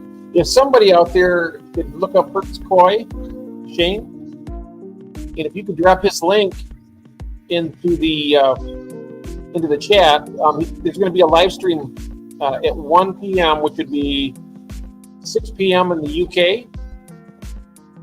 Yes. And see a really great live stream. It's gonna be a lot of fun. I'm gonna be watching it. Yeah, I mean, I know it's not easy for everybody to find us because we're jumping around to channels, but we all want to actually be fair and do it on everybody's channel, and it you know, and I know it doesn't really make a difference because you're like streaming anyway, but it was nice to be like having Maureen as a host last week from Keith's Koi Haven. Oh yeah. It was nice being, you know, on her channel. And like I said, now it's going to be on Shane's tomorrow. And next week it's going to be on mine. Chris is going to join in on that rotation when he lets us know that he's going to be able to be there every week. Chris Stubbs just doesn't want to commit to going on his channel right now because he can't commit to every single week. So he said once his breeding, because he's doing a lot of breeding, he's doing a lot of other things that are behind the scenes, and he just doesn't have the time. But come fall, he will have the time to be there every single week. So it will eventually work out to where it'll be, you know, on mine, on Chris Stubbs, on Maureen's, and on Shane's, and we'll just keep rotating. So that's what the plan is. And there, I just dropped the link right there for Hertz Koi. You guys get a chance to go if you'd like to go over and check his. He's a great guy. He definitely deserves a subscription. Yes. And if you want to come and watch the live stream tomorrow at 1 p.m. Eastern Standard Time, it'll be 6 o'clock in the UK. I'm not sure exactly what time that is in Australia. I know they're 14 hours. So what is that? 1 o'clock in the I morning. used to know that too because I follow Mustang Koi. Jens, he's down in Australia. I can't remember. I think it's like 14 hours. So 1 I p.m. think it here is. would be 1 a.m., 2 a.m., 3 a.m. It would be 3 a.m. for the stream for them. And Yeah. but yeah. Yeah, it would definitely be something you'd have to watch on a replay. Yeah. But I mean, and not only that, but Unless you're like us, we late owls, you know, we probably watch the whole thing and not have any problem. yeah. Well, not only that, but Hertz Koi does also have another channel, Tanks and Fish. And he has a lot of tanks too. So he's got two different channels to try to, you know, instead of combining them all into one channel, he just concentrates on his indoor fish. And I'm trying to think of the name. I think it's a blue acara. Does that sound right? He's got a pair of blue acaras that had laid eggs. I'm not sure if they laid eggs. They took them eggs. He told me today they took the eggs from the leaf and put them on the log. Yeah, they move them around. He's going to have a literal ton of. He's going to have a lot of fry. Oh yeah. Blue acaras really produce too. He's going to have a ton of them. Arnold has had his blue acaras as fry, and then within about 3 weeks, they had another patch of eggs already. And the fry weren't even they're just little teeny guys. Wow. Boy, they get busy. His pet store that he goes to, they actually bought them all. He's turned them all in for credit. Wow. Here, you can't even give away. Wow. But, yeah, I know Arnold was wanting to get a hold of him because he's got information on tanks for him. So I hope Arnold was able to get a hold of him. Oh, of Shane? Yeah. Oh, they're in contact with each other. Okay. Yeah, they know they hang out quite a bit on the phone and whatnot. Yeah. Yeah, they definitely do. So I was going to ask. Now I know what type of fish do you have in your tank. I was going to ask you that. I wasn't sure exactly what your tropical tank has. I have a beta. Oh, you got a beta? Oh, nice. Yeah, I have a beta fish. He's wiggling around over here. I'll show you.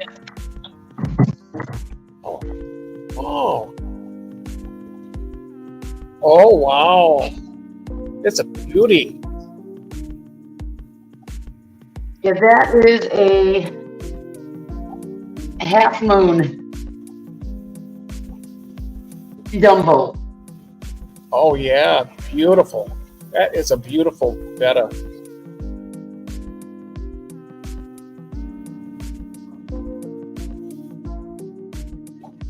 Yep, there you go. Yeah, I call him Red.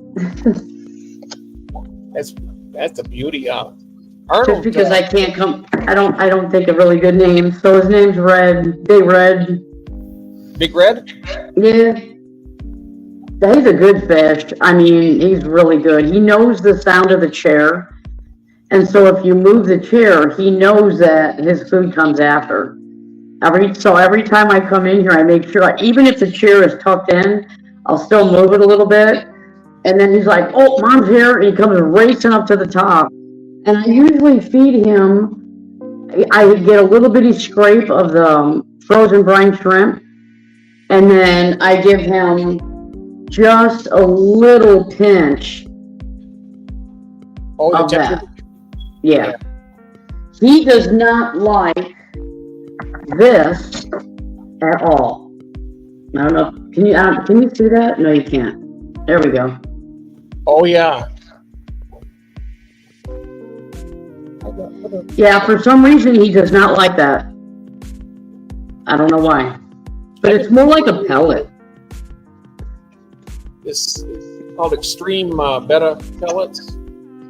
Yeah, it's. I've been feeding it to my wild type bettas like this too. Can you see the pellet? I can. It's about the same as these almost. Your camera's better than mine is. Yours is much more clear. Yep. Nice. Yeah, he does not like it. I try to feed it to him. He don't eat them. This doesn't smell very bad either. It smells pretty good. Does it? Yeah, not too bad. Actually, you're right. It doesn't smell bad. Oh. I never smelled it before, but no, you're right. It doesn't smell bad. I don't know why I do that when I get like a new thing of food. I always smell of it. You know, it's like, okay.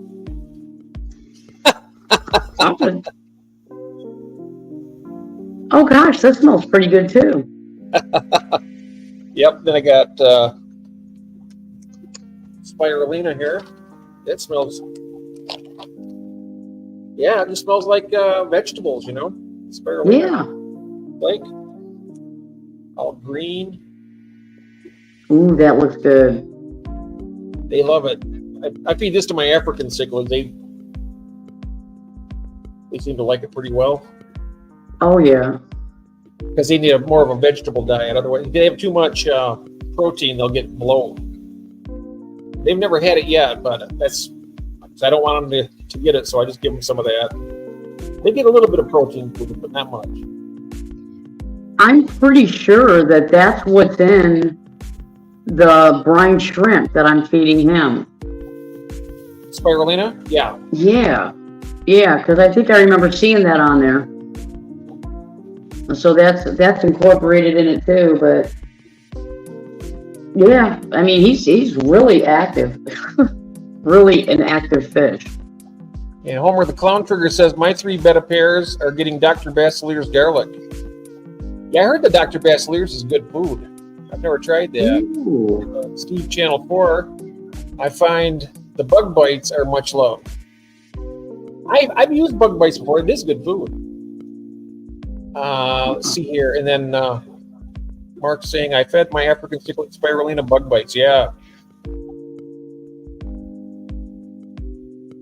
Yep. That's good stuff for them. It's looking like my albino crebensis might be pairing off here pretty soon, so I'm going to be having some fry of those. Oh, wow. The albinos. Yeah. I've seen the ones that I had after I trimmed that up. Those fairly good sized cream colored fish. The females are starting to get a little bit of purple around their stomach. And they'll get Oh, wow. It's really cool. Like you got this albino fish with a bright purple spot coming on their side. And so I think they're going to be breeding pretty soon. Ooh, that's awesome. So I was like, well, if they breed, I'll just send them to whoever wants them, to Maureen. I know she'd like some. I'll send some to her. Oh, yes, she would. You and Maureen, I talked to you about sometime if you guys would like to come on and on a Wednesday on the usual stream. Here's the thing about Maureen. She is a super fascinating person to talk to. She has so much knowledge when it comes to fish. She has so many fish tanks. It's crazy. But yet she doesn't feel like she has much to say about anything. But I'm telling you, this woman, when you just sit and talk to her and you're not like online or anything, she is like a buffet of knowledge when it comes to the fish tanks and everything. She just doesn't feel, I think, what she has to say anybody cares about. So she doesn't talk about it. It's weird. I mean, the woman is so sweet and so knowledgeable. It's crazy. Absolutely crazy. We keep telling her, please show more of your fish tanks. Talk more about your fish. I know you love your koi, and that's fine, but you have so many tanks. And believe me, I know Shane has told her that. I know Chris has told her that. I've told her that. It's just, she just doesn't show very much of her tanks. I think I've only seen 3 tanks. I bet you I could get her to come out of her shell if I start talking to her about fishing. I hope so. I can ask her some questions. I'm usually pretty good. Sometimes I'm good at making people feel at ease a little bit when they, sometimes. I hope so, because I'm telling you, you get along with. Maureen is like the kind of person that everybody, how there's always that person that everybody can just get along with that person because they're just so likable. That's Maureen. That is her in a nutshell right there. And she undersells herself so much, but I'm telling you, the woman, she is a buffet of knowledge. She has had fish her whole life. Literally. I've had them since I was 10, but that's just, yep. Yeah. I think that I think we can do that. We can set it up where we can have that. And there's Curtis. Hello, Curtis. Hi, Curtis. Have you met Skull? Skull, yeah. Oh yeah, he is. Yeah, he's on Vibes usually. Yep. He sent me some of the wonderful fish I got. I got some really nice live bears, some goodeids and some limias, really beautiful tiger limias. I will. I can't really do it tonight because I'm not. My phone's just about dead. But at some point, I'll do like a little tour. Show you all that. But awesome. Yeah. Let's see now. About 2:00.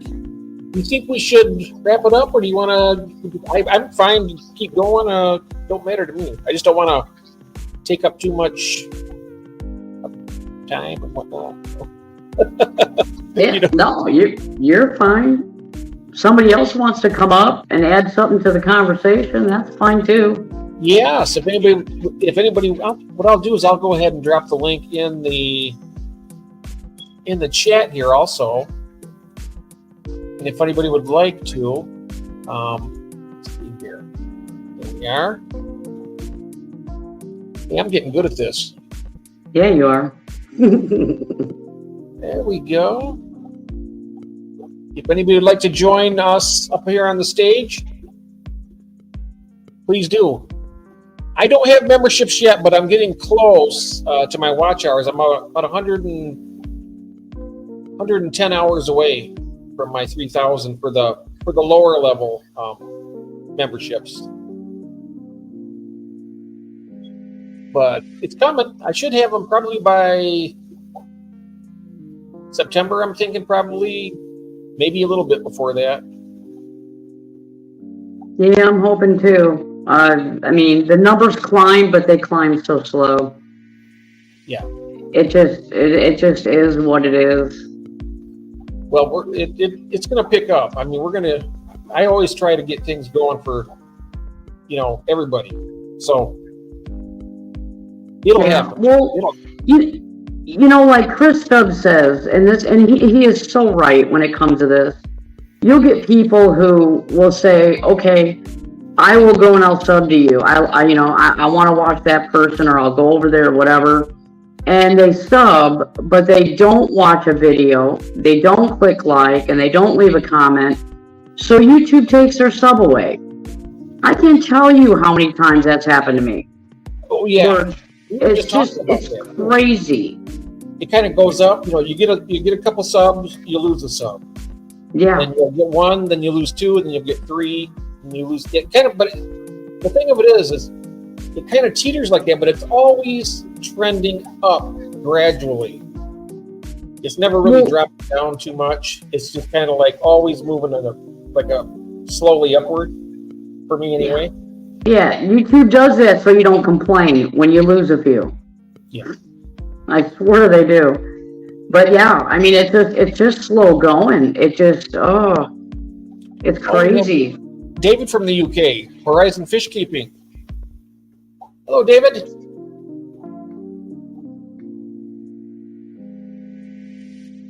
Leave Christine's link as well. Yes, let me do that. I got that right. Oh, thank you. Yeah, I can do that. If people leave a comment on my latest short or whatever on a short, you don't have to watch a whole video.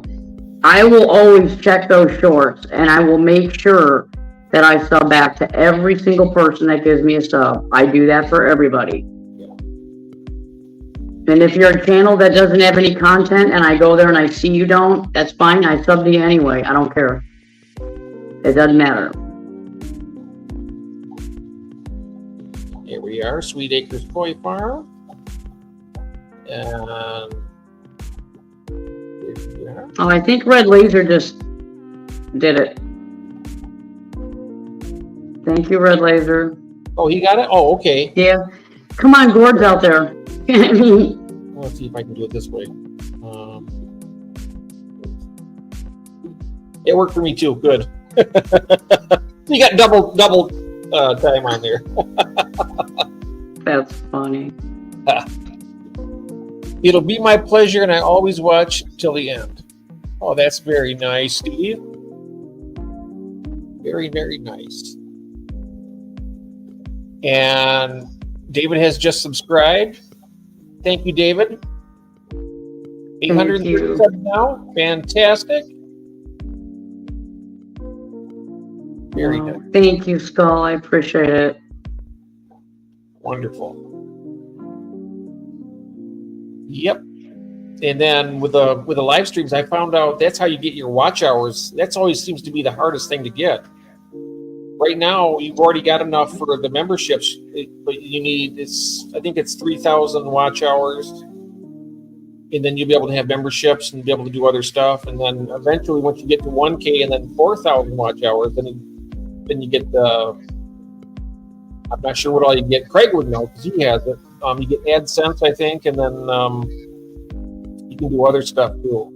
You don't have your memberships with your other one, but then you get, I think, super chats or whatever. And sometimes we'll do that because I know that on Andrew's stream earlier, he got a lot of memberships that were gifted. Like somebody would buy like 5 memberships, and then you'd be gifted out to his subscribers. Oh, okay. And stuff like that. So he really did well. I mean, it was nice. It's good too because I'll go right back to the channel. Every time I've ever got a tip or anything on a live stream, that's how I got my new microphone and my camera here. So it's everything I get like that. It's where it goes. Really nice. Yeah. Yeah, that's probably something, and I know I hear this all the time. People will say, oh, I'm not going to do the membership thing, and then they wind up doing the membership thing.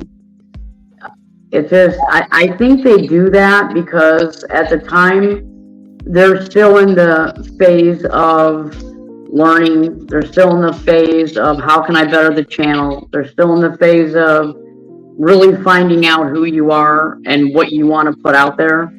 And so I think you're just bogged down with all of that, and you're not really looking at the future. You're looking at right now. And then when they finally get to that point, they say, hey, you know what? I know who I am now. Yeah, I know what my channel's about. I know what I want to do. And then all of a sudden, this membership opportunity comes to them, and then they say, okay, I'm going to go ahead and try that membership thing. But that's why I don't try to say anything like, oh, I'm never going to do membership. I started saying that, and then I just thought, just take it day by day and why enjoy. cut yourself short when what you're doing is enjoyable. So if people want to show, they want to do something, that's what it's for, basically. Yeah. It helps support you and your channel, and I think the thing with me right now is with my financial situation here in my place. I'm a very generous person when I have money, but I never usually have it. A lot of the time, everything I have covers what I have right now, and so. But when it changes, I will be more giving. Let's put it that way. Yeah, well, you can't do everything all in a day. Everything takes time. I've made a few moderators here that I noticed that I hadn't had. And I thought I already did that. I gave Homer the Clown Trigger, Horizon Fish Keeper, and Steve. I got Steve there too.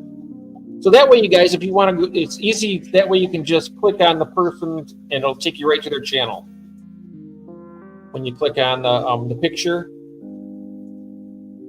it'll just go ahead. Like if you click on Homer, it'll take you right to his channel. And if you want to drop their link or whatever, you can do that, or you can just give a sub right there and then come right back or whatever. And Jeff Kane, I think I gave him. I think Jeff Kane is makes it really easy, doesn't it, David? I'm sorry. I thought I did that last time, but apparently I forgot. But anyway, I tell you one thing, Okay, let's see here. Hello. Something fishy is here. All right.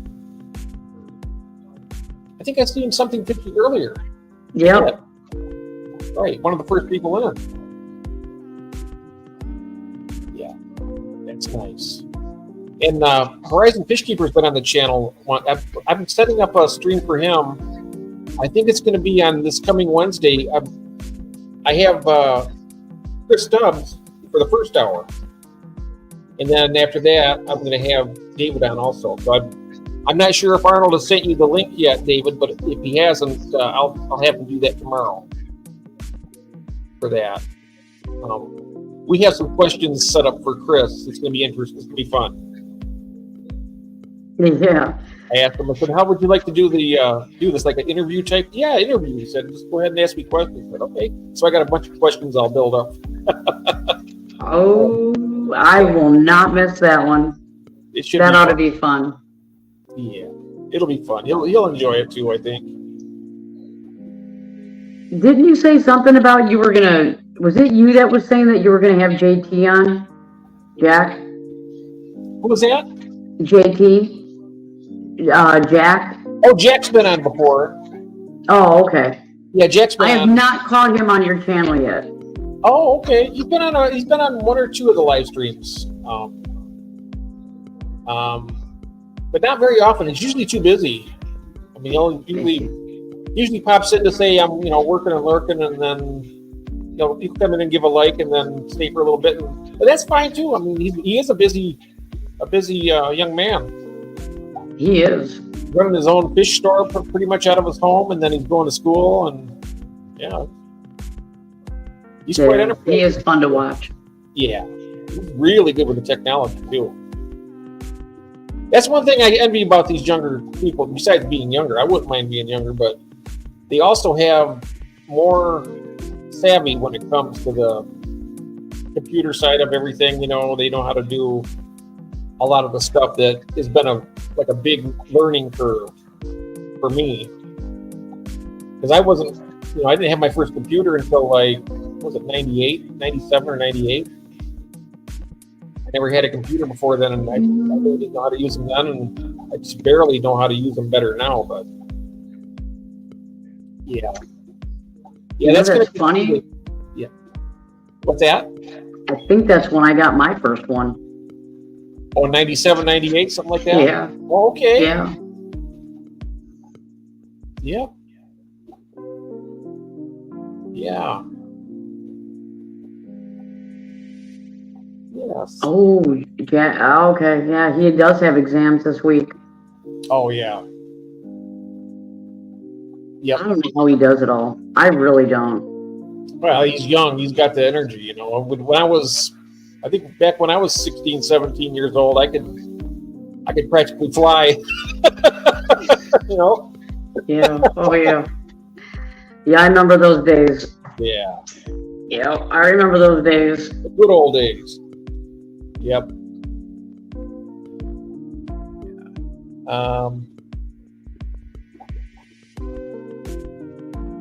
Every time he says, every time I watch these, it makes me want to go into the fish room. Yeah. I like it being down here, though. I mean, coming down here, just checking out the fish and just relaxing. And after a stressful time, if it's had a stressful time during the day, come down here and just hang out. Just watch all the photos, It's always nice. When I was watching you trim that, oh my gosh, you did a great job. You really did. I've never trimmed before, and that was a big job.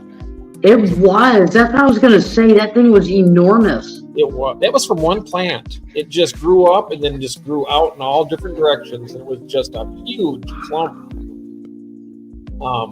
I probably got close to 100 plants out of that. I bet you did. I was going to ask you how many you got. Yeah, that was, I'm like, this poor guy is cutting still and cutting and cutting and cutting. I'm like, oh my gosh, that plant is huge. Yeah, I was wondering how that would come across down alive, but I guess it turned out all right. It did. Oh, it was interesting. I had to wait to see what you were going to do with it. And are you going to give us like an update in a week to show us what it looks like? I can do that. I could probably do that this coming Wednesday. I can go around and show an update on it. Awesome. I should do that, because we did it last week, and I can show the after effect, how it looks now. Because I showed kind of like it was that day, but it was still kind of cloudy. Now it's crystal clear over there. So. Oh wow! Yeah, do an update. Yeah, I'll do an update on Wednesday. That'll be good. That'll be a lot of fun. I will not miss that. We have somebody here at the stage. Hello there, Homer. Hey, how you doing? Doing good. How are you? Welcome. I'm fine. That's my seahorse tank. Oh, that's beautiful. Yes. Can you see any seahorses? I mean, what is in there? seahorses. Oh, seahorses. Hippocampus erectus. Upright seahorses. Oh, nice. Right in the middle. Oh. Yeah, I see you there. Oh, okay, I see it. Yeah, they're trying right now. Oh, wow.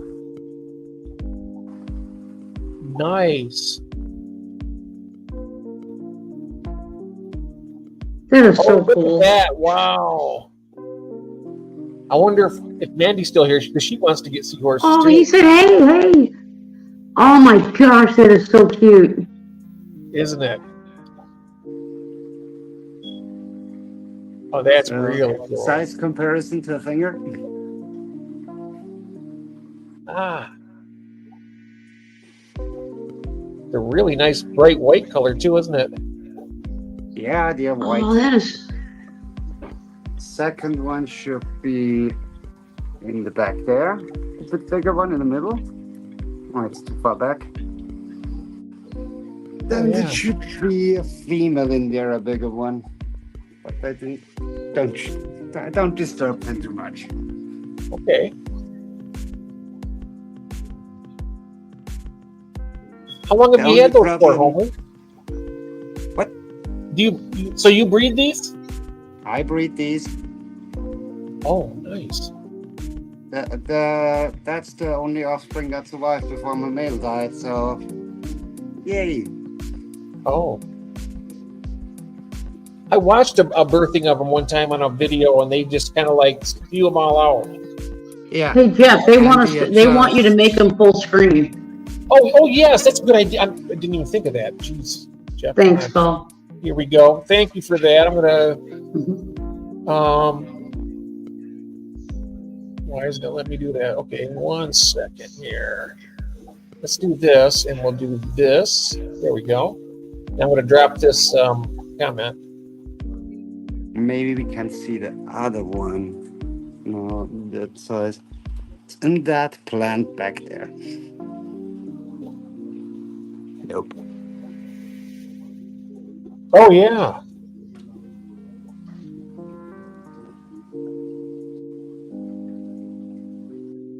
They kind of wrap their tails around it to hold. Oh wow. Look at that.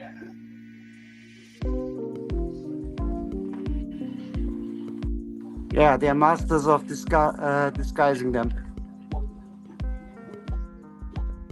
They are. It must be a way of protecting themselves against predators. Being. Yeah, they don't swim fast. They don't.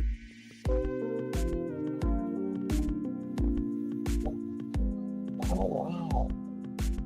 That is so cool. That is.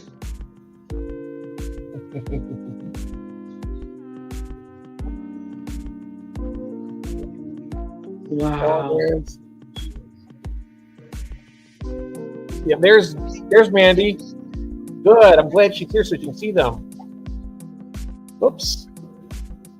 Oh no. We lost Homer. He's still in. Let's see what happens. He might be coming back. Sometimes it just takes a minute to buffer. Sometimes. And Melvin's saying that Zen is half human, half seahorse. There we are. There we go. Wow, that is really, really interesting and cool. You need a lot of stuff to hold on when you keep them. Not much flow. So these get little Other marine live pets. foods. What all do you feed the seahorses? Usually mysis shrimp, artemias, live foods, copepods, those small marine creatures. Yeah. Stuff that floats around in the water Absolute column so they can. In a tiny Wow. package. You don't need that much space when you got the pygmy seahorses. Oh yeah. That is really, really cool. That And you usually is. get 10 tame. Look at that. Yeah, he's holding on for dear life with his tail. He's like, I'm going to hold on to this branch. Heck yeah. That beautiful color. Is that blue? Is that blue I'm seeing? Yeah. Blue and white. Oh, wow. Wow, that's crazy. That is really cool. And you also can get yellow, red. It depends on the breed what you got. Those are normal color red ones. I mixed the yellow one with orange one. Ooh. And I got that out of it. So it could go yellow, it could go black. You go right ahead, David. Join us. Many breeds out there. And you also can get hybrids of seahorses nowadays. Ah. And what do they mostly eat? Mysis shrimp, brine shrimp, a predator, but on a small scale. Okay.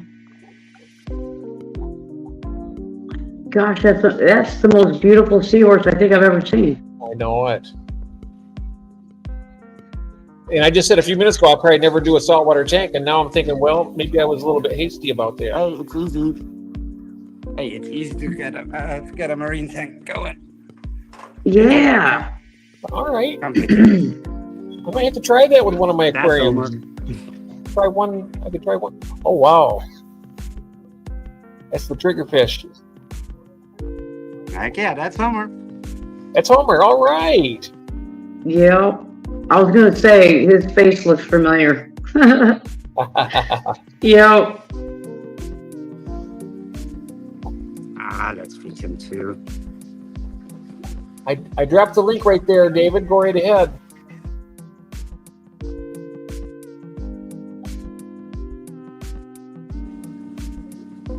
Wow, it's beautiful. Look at the spots on his tummy. Wow. That is so cool. And Mandy's saying a lot of tank race seahorses eat prepared foods, but not wild caught typically. And not dwarf. I don't have seen mine touching any pellets, Oh, okay. but they're not used to it, so.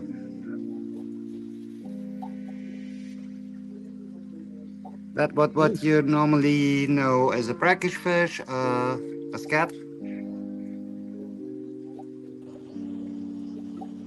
Hello, David. Morning. Morning. You okay?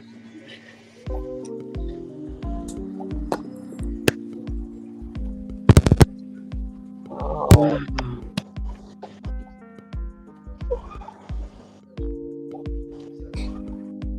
Oh, I could watch that seahorse all day.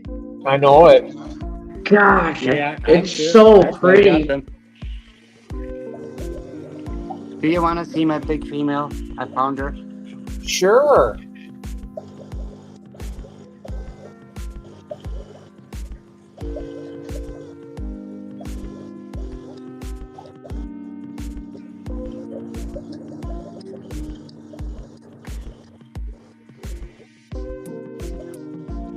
How's it going, Jeff? It's going well. Really good. Good. I had a pleasant surprise this evening. I was watching the live stream, and then my friend Christine said, "Are you going live tonight, Jeff?" And I thought I wasn't going to, but hey, why not? You know. And I was just checking on my YouTube channel, and I noticed that you were live, so I thought I'd jump on. It's quite early in the UK at the moment there. Oh, I know it is. I'm an early riser there, so. Oh, are you? Okay. I'm not a morning person myself. This is my getting into my later evening. This is like probably 10 o'clock at night for most of you. For me. But look at that beauty there. That is gorgeous. And she is a yellow one. Oh, yeah. She can get bright yellow in the right tag with the right colors in the background.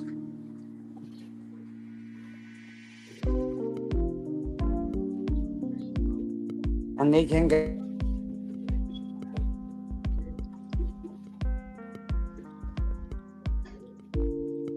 I think it might have froze there a second, possibly. Oh, I'm glad you said something because I thought maybe it was my internet because we're getting lightning now. Oh, there it goes. It's moving. it's mine. I can't get too close to the tanks or otherwise my Wi-Fi cuts out. Ah. How long have you kept aquariums, Homer? How long? Since Yeah. I'm 15. I'm 13. getting now 36, so a few years. Yeah. I Wow. started out with freshwater and guppies. Now, do you have all saltwater tanks, or do you have fresh and salt? I also got a few freshwater tanks. I got an African cichlid tank. I got 2 guppy breeding tanks. That's it for freshwater. I had a giant cylinder tank with some glow-tratters in it. Ooh. But that's now up for sale. Because I got this now.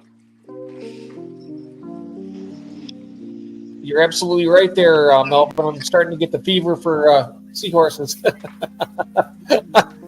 be So my new addiction. That's my setup now. Oh, nice. That's great. It's not finished. I still have to put 3 tanks down there and the big one to place here. Ah,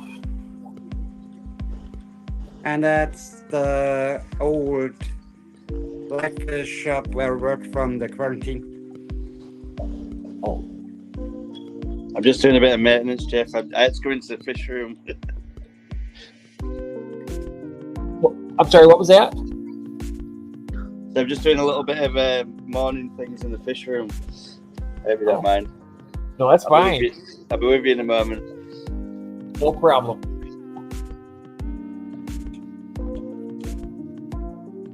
Ooh.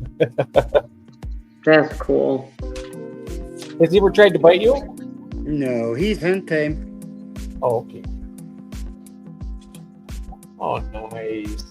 What a beautiful fish. He is over 12 years now. Oh.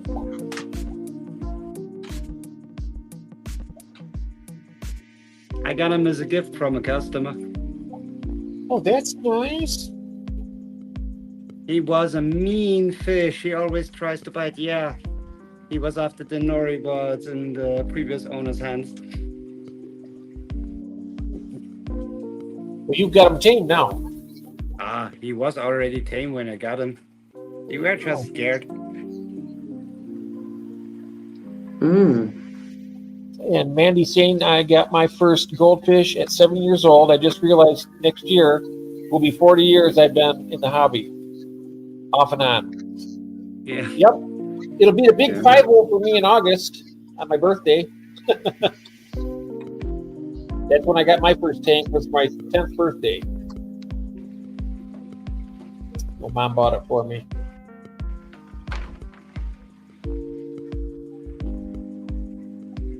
My According mom to her. against the fungi problem. Oh, look at those. Oh, Are those scats? Are those Silver monos or monies. Oh yeah, monos. Yeah. Monodactylus aggregatus on normal name, on the Latin name. Oh, they're beautiful too. They are usually sold as a freshwater or a brackish fish, Oh, okay. but they are full marine in this tank.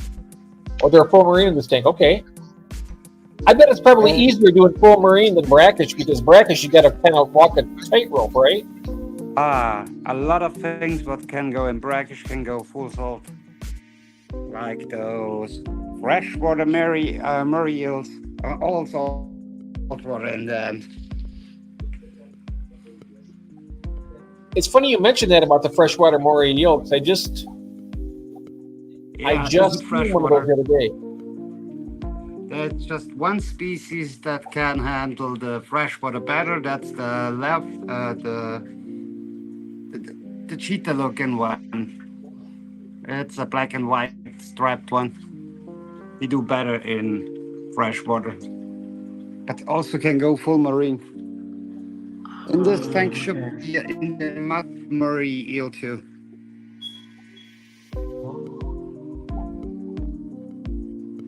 And you all know those puffers? I was going to ask if that was a puffer. Yeah. Yep. Oh wow. They are getting Yep, I sold see here it. as freshwater or brackish puffers. Oh, they can go both freshwater and brackish. Yeah. Freshwater brackish, here full salt.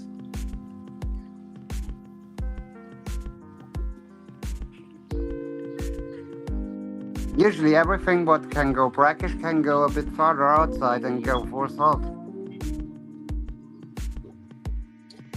Oh, I just noticed David dropped out. David, are you still out here?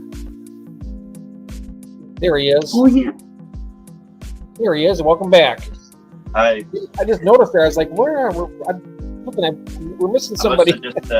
must have just knocked it off, and I'm trying to put it on tripod there. Okay. Let's see here. Yeah, that was a puffers. Yep. Stephen P was asking about the puffers. Oh, is it? I think it's it In goes this up again. thing, Yeah. Oops. There he is. Stephen P was asking normal spotted about the, puffer. A green spotted puffer are my puffers, what I got. Oh yeah. What is that in the container? And there? that's a white-lipped Murray eel. Oh. It's a baby. Oh yeah. That's a baby? Wow. That's a baby. Oh, okay. Okay. I see compared to your hand now. Yeah, it looked pretty big. That is really cool. The nice thing is they get in only 30 centimeters long, so a foot. It's a perfect eel to have. They're pretty awesome. They can give you a better look like that. There we go. First Class Fish says, glad these seahorses made it this time, Rainer. Yeah. Yeah? Hey, I only got 2 youngs out of that. That is a really cool. Have you got any saltwater, Jeff? I don't, but I've often thought about, because I like the crustaceans, the saltwater. Just do it. It's easy. I might have to try one. I could I try it was too. thinking about setting some up. I quite like the corals and stuff. Oh yeah. A fish tank is the same to keep as for freshwater. Okay. You just have to look at the salinity. Okay. Oh, look at he opened the mouth. Look at that. Wow.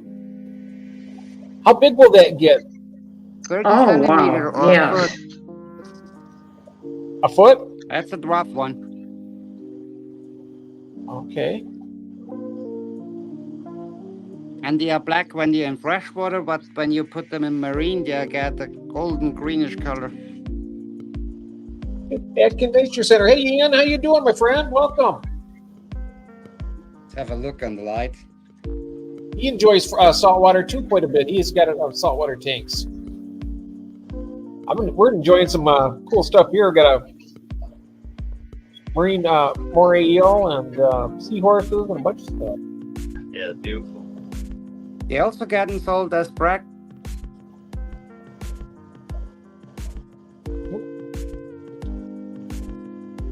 It's buffering. I think it's.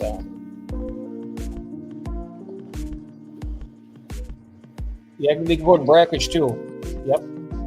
Do look keep at Also, it, yeah. that catfish what I got in here, they getting also sold as a freshwater fish. Do you keep any saltwater, Christina? No. My mom had one that I've maintained for a while, but I've never had one at my own home. A question for you. Melvin's asking, is that an Amazon puffer? No, a spotted green puffer. It's a green puffer. Spotted green puffer, Melvin. Yep.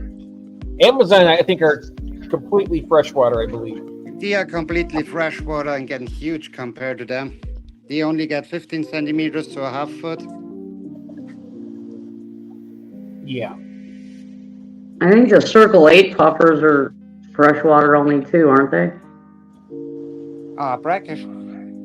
Oh, they are The brackish. only Okay. true Oh, the figure freshwater eights? puffers are the Amazonian, the African, and those red-eyed puffers can handle living without salt pretty good.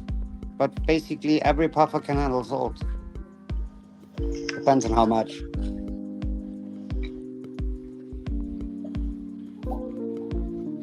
We got some of the best moderators in this fish fam out here right now. They're doing such a great job. Thank you guys so much for dropping those links for each other. I really appreciate it. Oh, look at them. Let's feed them too. They can smell the food, but yeah, didn't have any.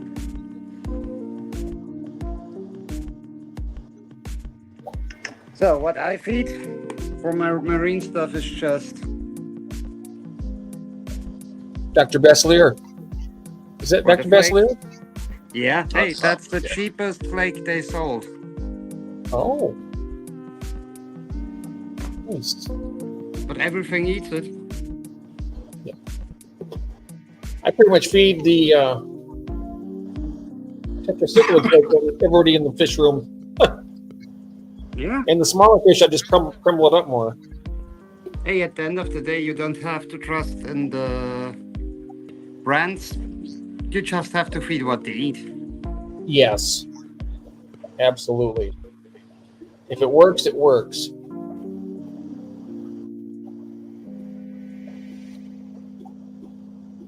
Jeff, I'm just gonna grab another cup of coffee really quick. I'll be right back. Yeah, sounds good. I was thinking I might have to do the same thing in a moment. Have you thought? go ahead and You go right ahead and I'll swap when you come back. Have you thought of a topic, Jeff, for Wednesday evening? Yes, on Wednesday, we have Stubbs Aquatics coming on for the first portion, and we're going to do a question and answer with him. And then after, we're going to do the same for you probably. And if you want to do a tour, or even whatever you'd like to do. Yeah, cool. So we can discuss that, and you can figure out how you want it. This is the first time I've tried doing a stream from my actual fish room because it's away from my house. So it looks like the signal's pretty good there.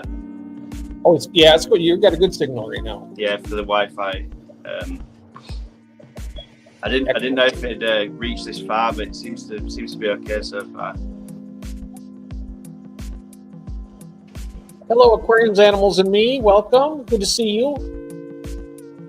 And I tell you what, I'm doing much better now than I was earlier today. This is wonderful. I'm having such a good time here and seeing all this stuff. The biggest problem that I got with seahorse tanks, you have to have plenty of them or you have to search for them hours a day. Oh, you have to have a lot of seahorses in order to see them. Yeah. Hey, I can only see one back there. Ah. They're awesome.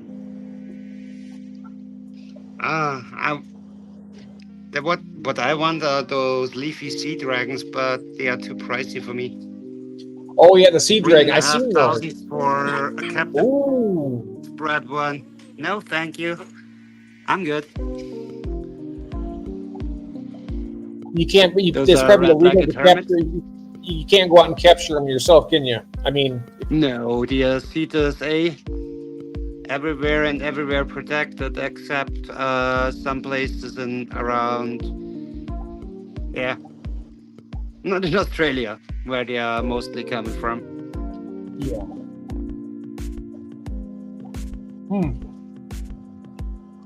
But And Yeah, they those are sea cold dragons are water nice compared to to the other seahorses. and the good thing with the seahorses is, I mean, they breed in captivity. I'm not sure if the dragons would do that, but that'd be a. Yeah, they do that, but they are pricey. You don't want them in private hands. They are finicky to keep. And they don't get that much offspring from what they have in museums and stuff. Oh, Are you Steve breeding was in there, them? venomous and poisonous. Venomous and poisonous. Hey, Is that the sea dragons? Is that venomous and poisonous? I was wondering. Aren't the sea? He's asking, aren't the sea dragons dangerous? What do you think? Venomous and poisonous? Oh, I don't know. That's a good question. no, they aren't. It's like seahorses. You don't Oh, it's have like a seahorses? defense Oh, okay. mechanism. Okay. That fish in the back there, it's venomous. Ah. That's a rabbit fish back there. Is that the one? Stingbirds. Okay. It's that one with the mask on. What hides behind the corals a bit. Right. That's a surgeonfish. That's a Hawaiian trigger. Then back there, it's a red-tooth trigger. You can't see them. It's in the background. Then some engineer scobies I got back there. May can see them when they come out again. Yeah, they hide. Marine stuff usually hides a lot. Do you do you freshwater get as well? fish Oh, man. Yeah.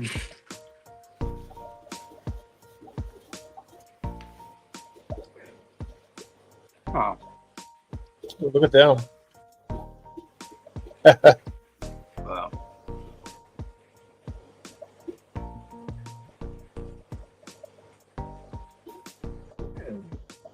What's the so salinity I guess my thing? dog is up. I have to go outside. Yeah, oh, yeah. First Yeah. class fish thing. That the other ones are the most dangerous for your wallet. Hey, everything is dangerous for your wallet in my room. Here. That's right. Oh, Skull said I had lionfish for 10 years. He was a baby and would hide. Ah. Excellent. What is wrong with you? Oh. Shibana gets outside. I have to hop off. I'll take you with me.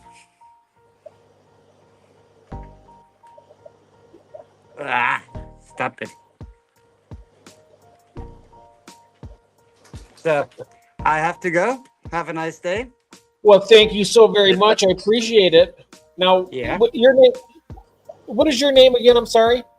My name is Rainer. Rainer. Oh, that's right. Okay. Thank you And very that's much, Homer, Rainer. the clown trigger. Yes.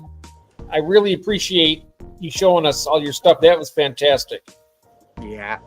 I'm sorry for that I didn't clean the glass before, but otherwise you would have. Nah, don't worry about that. That was very enjoyable. We'll have you. We'll hopefully we'll have you on again sometime and do this again. That's wonderful. Heck yeah. I could watch tanks all day long. I tell you. So have a good one. Thank you very much, Rainer. Appreciate it.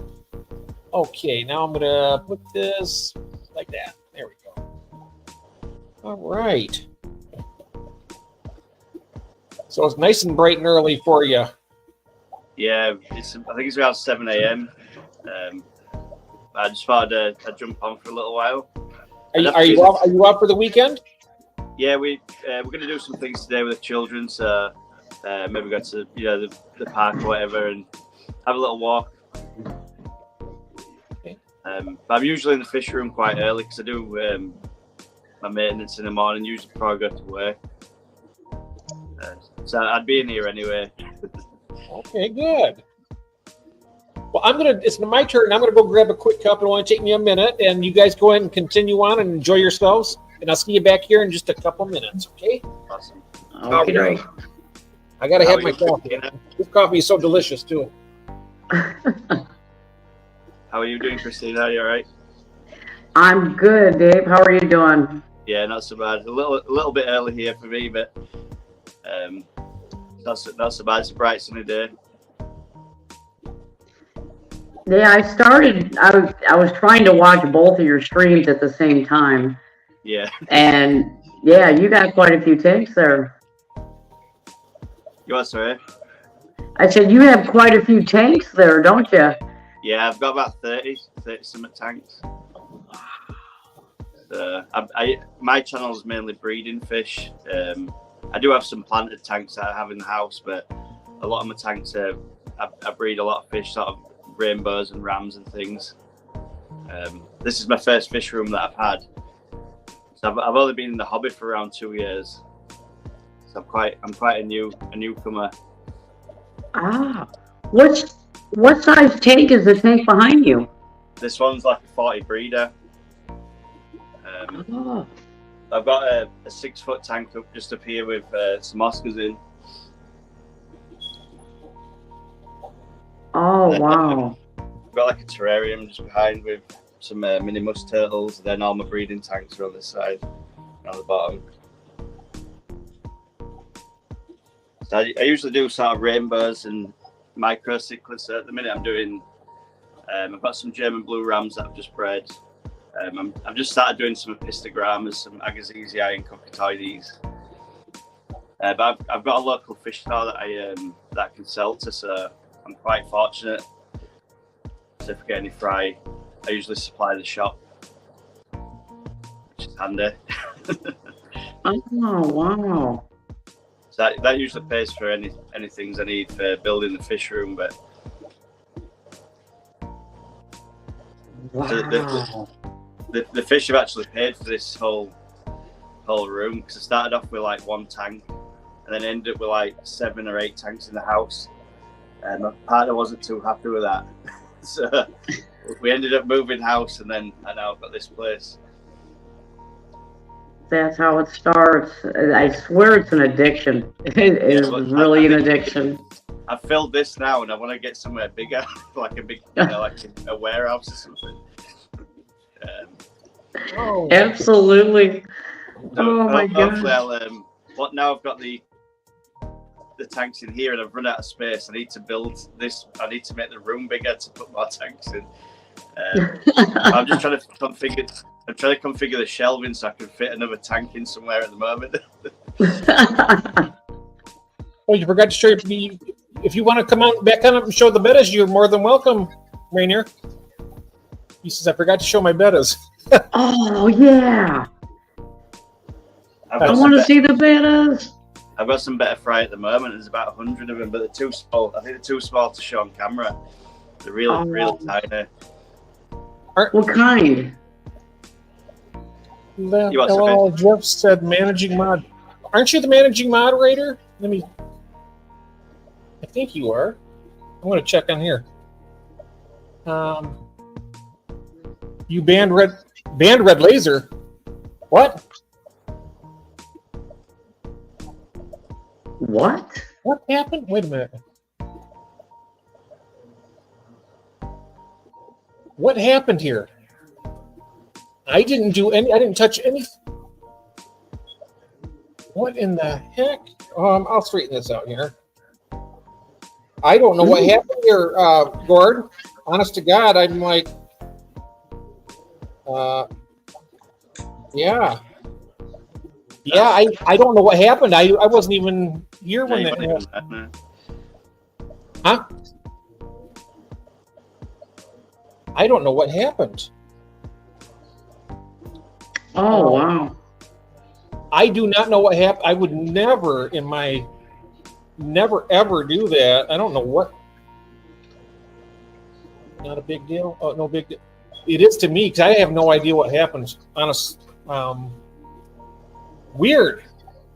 That's weird.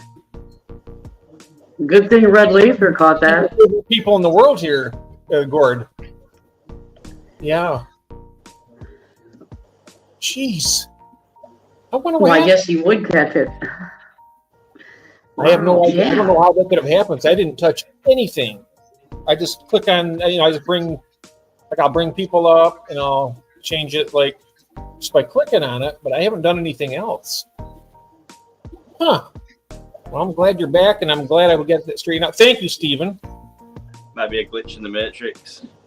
Accidental clicking, but it takes 2 world clicks to. It might have been what happened, but if completely by accident. I'm glad we got it figured out, though. Yeah, really. Whew. I mean, that's. I'm going to have to watch that. I like I said, I have no idea how that happened, but I'm glad that we figured it out. No, that's no Red Laser. You're cherished, man. I tell you what, you're like I said, you're my main moderator. So I would never in my.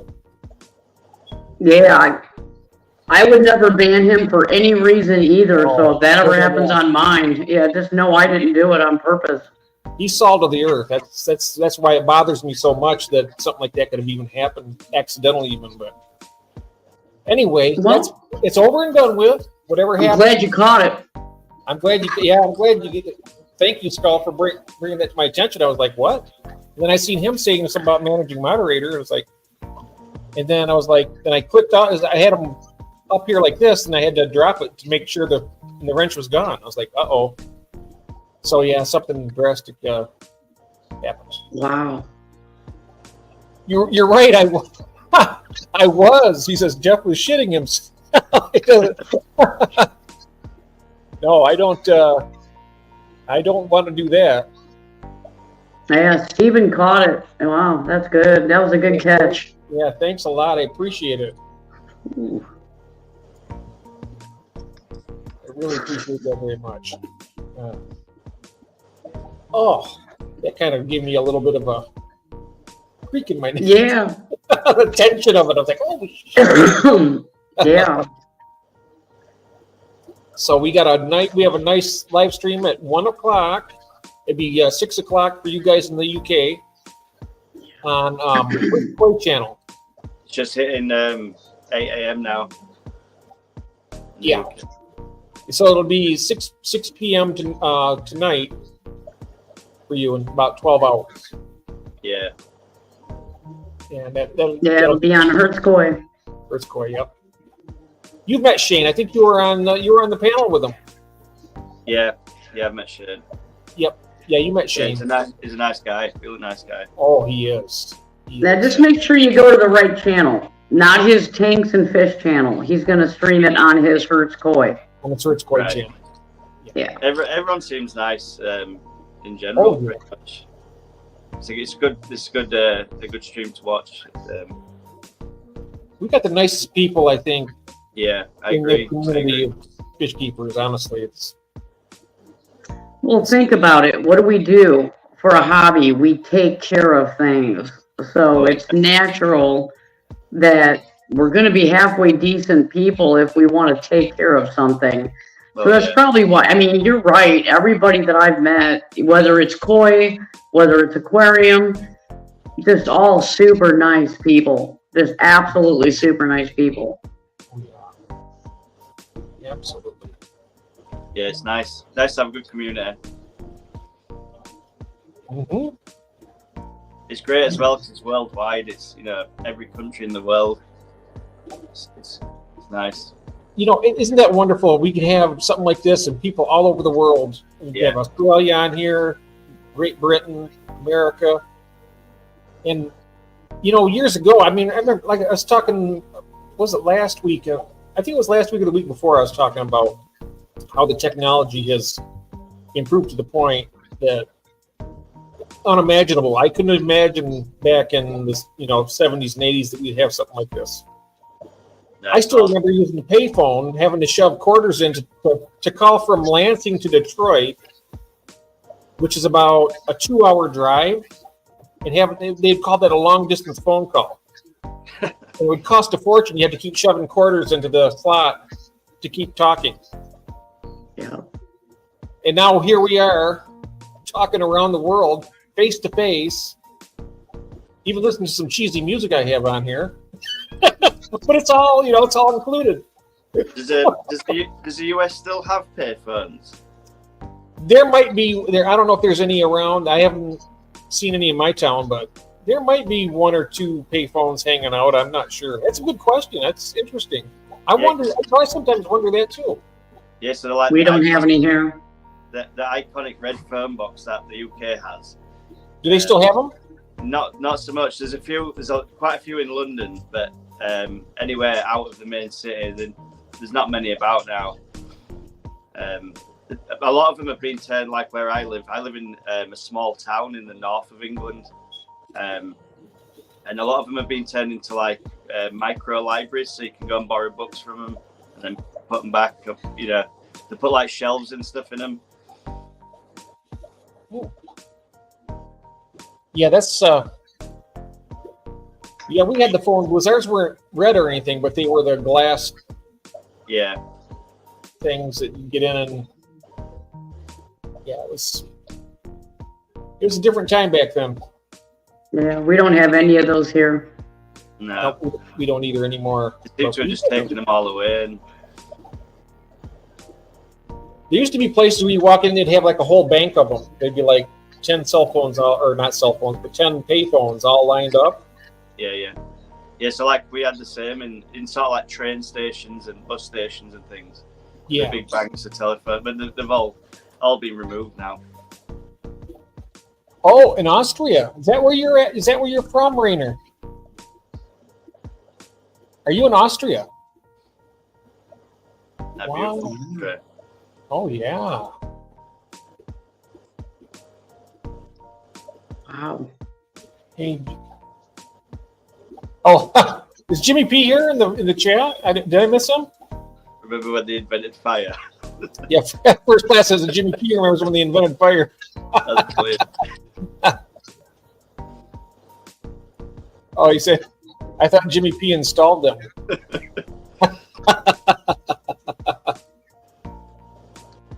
Oh, yeah, from Austria. Oh, wonderful. I didn't know that. Now I do.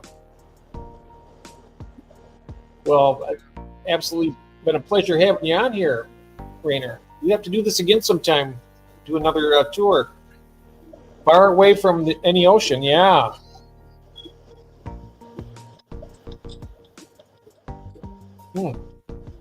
Wow. Yeah, he's got some nice tanks. Yes. I'm yeah. really digging them seahorses. Oh yeah, the blue and white one was really interesting. Very interesting. That was the prettiest one I've ever seen. I fancied a saltwater tank, but I can't pull myself away from freshwater at the moment.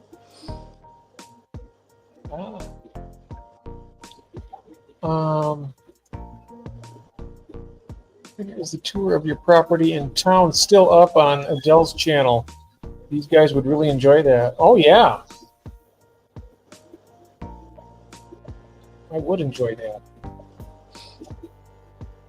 Oh yeah.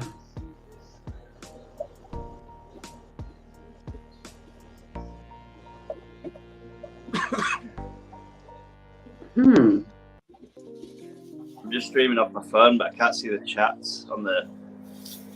Oh yeah, I'm just gonna try and bring things up as they come up here. that way you can see them when I bring them up, I think. Yeah.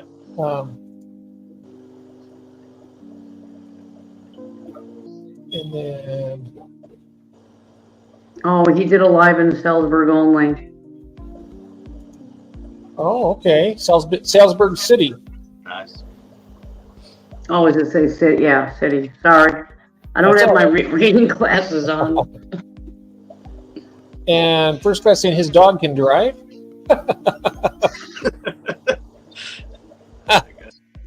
All right. This one was a few months ago. Okay.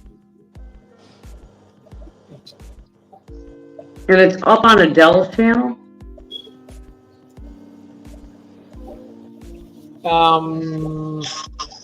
Is it in her community page? Is that where that's located at?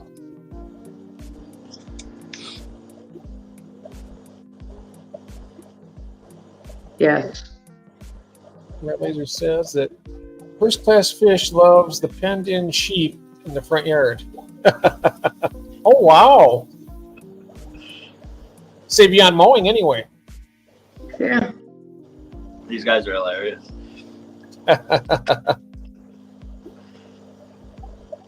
Oh, Steve's back. The dogs ran him ragged. All right. Oh, it was on a live that Adele did. Okay. Oh, and I missed that. I know. How did I miss that? It must have been it might have been after I went to bed. Because she's an Australian. Sometimes they go a little bit later than even me. Yeah. It's a possibility. What channel has Adele got, Jeff? What? Oh, she has Collaboration of Curiosity is hers. Yeah. Let me see if I can bring that up. Yeah, I'm not sure if somebody can drop that link for Adele. I can look it up here. One moment. I'll take a look at that. Yeah. She's in Australia. Let's see if anybody's going to beat me here. Yeah, she has a really good channel. I love watching her channel. Sheep was a short. The sheep was a short, but yeah, but There we are. There, I found it. Here. okay.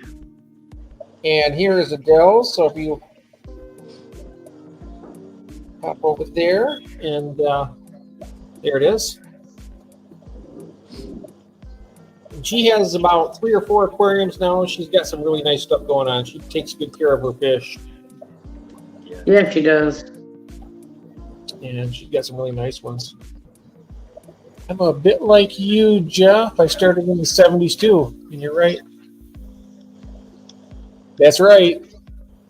We didn't have the internet back then, so it was all kind of like trial and error in the 70s. In fact, back then, convicts were a hot selling fish, believe it or not. Yes, they were. Convicts Yes, were they were. a hot fish back in the 70s. I bred them, and I made a bit of money out of them. And then the market gets saturated, and then they breed so easy that now you can barely get them away. Yeah, it's helpful YouTube if you're just starting out.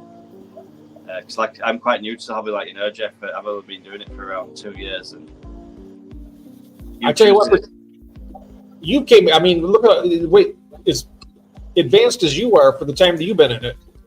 It's amazing. It's amazing. I actually got my first fish tank actually in 1976. And I know that because we were celebrating the bicentennial year, and my mom got me a fish tank, and my very first fish in it was the fantail guppies. Ooh. That was my first tank.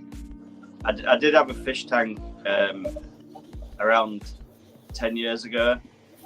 I bought a 6-foot tank off one of my friends, and all the fish that I had had a common pleco in it. I had some gouramis and stuff in there, and a couple of angelfish. But I didn't actually know what I was doing. I used to just put like straight tap water in there, and my common pleco were like 2 foot long. in a 6-foot tank. So I actually got rid of the tank. I sold my tank and my fish to someone. But I always used to think about it. So that was the reason for getting my first tank 2 years ago. But I decided to do all the research before I got the new one. So I did like loads of research online and decided what fish I wanted to get. And then I managed to buy a tank off Facebook Marketplace, like I say, around 2 years ago. And I got some calico plecos and they'd spawned in the tank. And I watched loads of videos on how to artificially hatch the eggs in a tumbler. And I hatched out the eggs and I got probably about 30 fry. And since that day, I've just bred every fish that I come into contact with. So I've done that. I've done like, I started off with guppies, mollies, platies, and then I went on to egg-laying fish. So I started with German blue rams. I've bred loads of different types of plecos. I did the Malawi cichlids for a little while. Before the Malawis are so easy though. Yeah. So I was doing the yellow lab.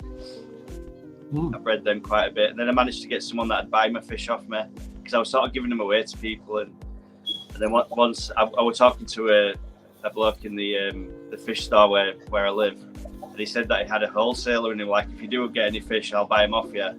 So I started breeding them in like massive quantities then, and selling them, and that's what pays for all my fish room and my fish food and plants, tanks, whatever I need. I just breed loads of fish and then sell them and then buy something else. So that's right. I mean, at the minute I've changed up my tanks because he wants more micro cichlids. So I'm doing the pistos, like I say, and the rams. The rams are quite difficult. That took me nearly 2 years to master them. Oh yeah, those are probably true. I mean, those sell a lot better than the African cichlids will. Well, because I was watching like Keeping Fish Simple doing the Dark Night Rams around 2 years ago. I bought a breeding tank, and the first fish that I tried to breed was the German blue ram. But obviously, as a beginner, trying to breed German blue rams, I was getting the eggs, but never getting the fry. They were either eating the eggs or the fry. Just one, I'd scare them in the tank, and like when you've got the fish room because it's quiet. It's a lot easier to do. There's no like kids running past or the cat climbing on the tank or anything like that. So I've managed to. I can do them now. It was very huge difficult. First leap though for breeding fish. That's a gigantic hurdle. Yeah. I mean, I've never had rams, but rams are probably the if you can pull them off, I'd say they're probably the hardest fish I've ever spawned and bred. Oh, okay. They're really difficult. I'm still in the process with my Cacatoides apistos. Yeah, I've just picked up some Cacatoides. I've got 2 pairs of them, and then 2 pairs of Agassizii Super Red as well. I love the Agassizii. I had double reds for a while. And they've actually. I think the water was a little bit too hard for them for the eggs to hatch. Yeah, the snails were going for the eggs. I've actually got them just in some methylene blue just here. I've never spawned these like artificially, so I don't know if I'll be able to show them on camera, but you can just see the eggs in there. Oh yeah, I see them. Yeah. Oh, yeah. So I've just got them in some methylene blue at the moment. I did ask because I know the parents are quite good usually, but the snails in the tank that I was breeding them in were trying to eat the eggs. So I've knocked the snails off and just put them in meth blue, trying to save them, sort of thing. But I'm not sure if you have to tumble them or put them in meth blue or anything like that. I'm just trying to trial and error with them guys, I think. And those are the bristlenose pleco eggs? Is that what those are? No, they're a pistogramma. Those are the pistogramma. Oh, okay. Yeah. Oh, wow. So I'm trying to hatch them in meth blue. I've pulled them from the parents because the snails were trying to eat them. So I've knocked the snails off the little pot there. And I can't really put them in a tank because the snails will eat the eggs. And I know the parents are really good, but they would have been eaten. I'm pretty sure of it. So I've just put them in some methylene blue to see if they'll hatch. But I'm not sure if you have to tumble them or. I just had a group of a spawn of my Neolamprologus multifasciatus, the little shell dweller. Yeah. And I got lots of snails in them tanks, and there's Malaysian trumpet snails. I think there's even a few ram sorn in there. I get good hatches. They don't they get near that shell and they'll just pick them up and throw them out. You know, there's Yeah, I think because my the Agassiz is still quite young, and the Ramson snails are quite large, and I thought I might have just done it out of get them out, because it's my that's the way I think. Just get the eggs out and it's maximum survival sort of thing. a while back I had a video out where my orange flash Apistogramma cacatoides had bred in a little hut. Yeah, And when the pleco went in there and took it over, well, now the pleco's in there, the male, and he's got eggs in there and he's fanning them right now in that same little hut. Oh. So that's why he went in there to take it over, because he was breeding with the female. I put a pair in there, and I thought they were too young to breed, but no, there's these are my Agassiz just here.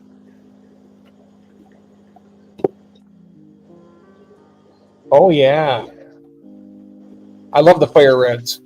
Yes, they're the fire reds, and then I've got this is the Rams, Oh, they're beautiful too. and then the Cockatoides. Are those the super reds? Yeah, I think the double or triple reds. Or something I got like I have the triple reds, but they're both females in the one tank. But I have a pair of the I have an orange flash male, and then I have a wild type Cacatoides female. They always look messy, the tanks, because I feed so much food. Like I feed them like 3 times a day. I do too. Yeah, so I usually do bloodworms in the morning, and then straight after work I'll come in and just feed them like a high protein pellet, and then just before I go to bed I give them baby hatch brine shrimp. So Hold these up here. Got some comments for you here, and then cheers, first class.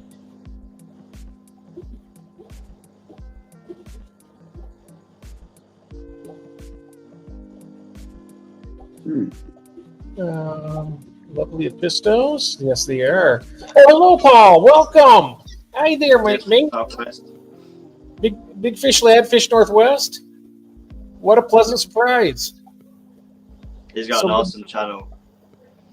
Have you seen his channel before, Christine? No. Oh, you got to check out Paul here. Fish Northwest. He's also known as Big Fish Lad. He is absolutely this guy. During the peak of COVID, he was fully oxygenated. He had oxygen on, and he was still posting videos. And he's practically on his deathbed. Yeah, it's a Oh, good wow. channel, I must admit. The guy Really is, good he channel. is absolutely a legend. He really is. It's Okay. always such a honor when he comes in here. Right. I got it written down. I will go check it out. Yeah, in fact, what I'll do is I'm going to go ahead and drop his link right here, because I have my. Oh, you know something else too. I'm going to add, Paul. I'm going to add you as a moderator also. That way you can go and check out other channels easy. All you have to do is touch on it, and it takes you directly to their channel. If you see somebody that you want to go and do that. But I'm going to drop your link right now. Go to channel, share, copy link, and here we go. Yeah, I'm getting good at this. Here we go. You're very welcome. I still want to give him a Detroit Tiger baseball cap, because I was talking to him about that a long time ago. On the because he likes collecting caps. Yeah, And they're all like baseball teams, I think, aren't they? Yeah, he does like the baseball caps. Yeah. And I live in Michigan, so with the Detroit Tigers is our team. Yeah. Yeah. I've only been to one game though. I've only been to one game at the old Tiger Stadium though. It was at the Tiger Stadium. Now it's called Comerica Park. We used to, as a family holiday, we used to go down to Florida every 2 years. So I've been a few times over to Florida, and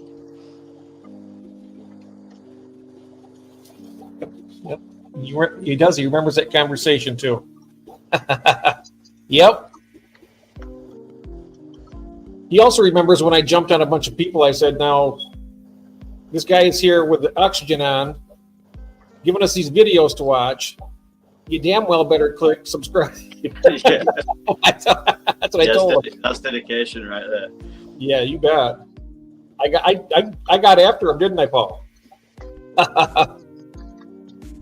What in a nice way. It's a great channel there. It's got some awesome fish starters on there. Because I do a similar type of thing. Apart from the breeding and stuff, I do fish tours, shop tours as well. I've been to a few at shops that I've been to, and there's some nice ones. He's got some new. He's getting into the smaller fish now too. Like, but I'm like an older and less nice looking version of Paul, because I had the same kind of fish he had back in my younger days, and then I moved down to the smaller fish and everything. Now he's doing the same thing. He's kind of like on a different, the same trajectory. Just like, you know. I think everyone goes round. You sort of end up, you have the bigger fish, the Oscars and all that stuff, and then you end up going back to guppies, and then you'll do them for a little bit, and then you go to the smaller cichlids, and you seem to go around and around with it. Well, he's got the later Cara. Yeah. Araguaia? Is that what they are? Araguaia? I think so. Yeah, I'm not sure. I've seen a few of his tanks that are pretty good. I've been looking for those here in America, and I cannot find them. And I'm like, I want to get some of those, and I would like to breed them. But we're talking about the breeding fish. That's the thing of it. I mean, it's not enough for me. I don't know why. It's kind of upsetting a little bit. But if my fish aren't breeding, I feel like I'm doing something wrong. Yeah. I think when you've got a planted tank, so like in the house, my fish breed in there all the time because they're comfortable. But when you're trying to set up a breeding tank, because you don't have the plants and all the nice things, it's pretty bare. It's quite difficult to get them to go. I find the tanks that I leave that I don't touch, I just leave them, let them go wild. Yeah, those they're the ones that'll breed. They do best for me in those. Yeah, that's what I tend to do with these. I'll just sort of, because I water change the tanks in the house probably once a week, but these ones here, I'll leave them a bit longer, sort of every 2 weeks, every 3 weeks, and just sort of monitor the water quality.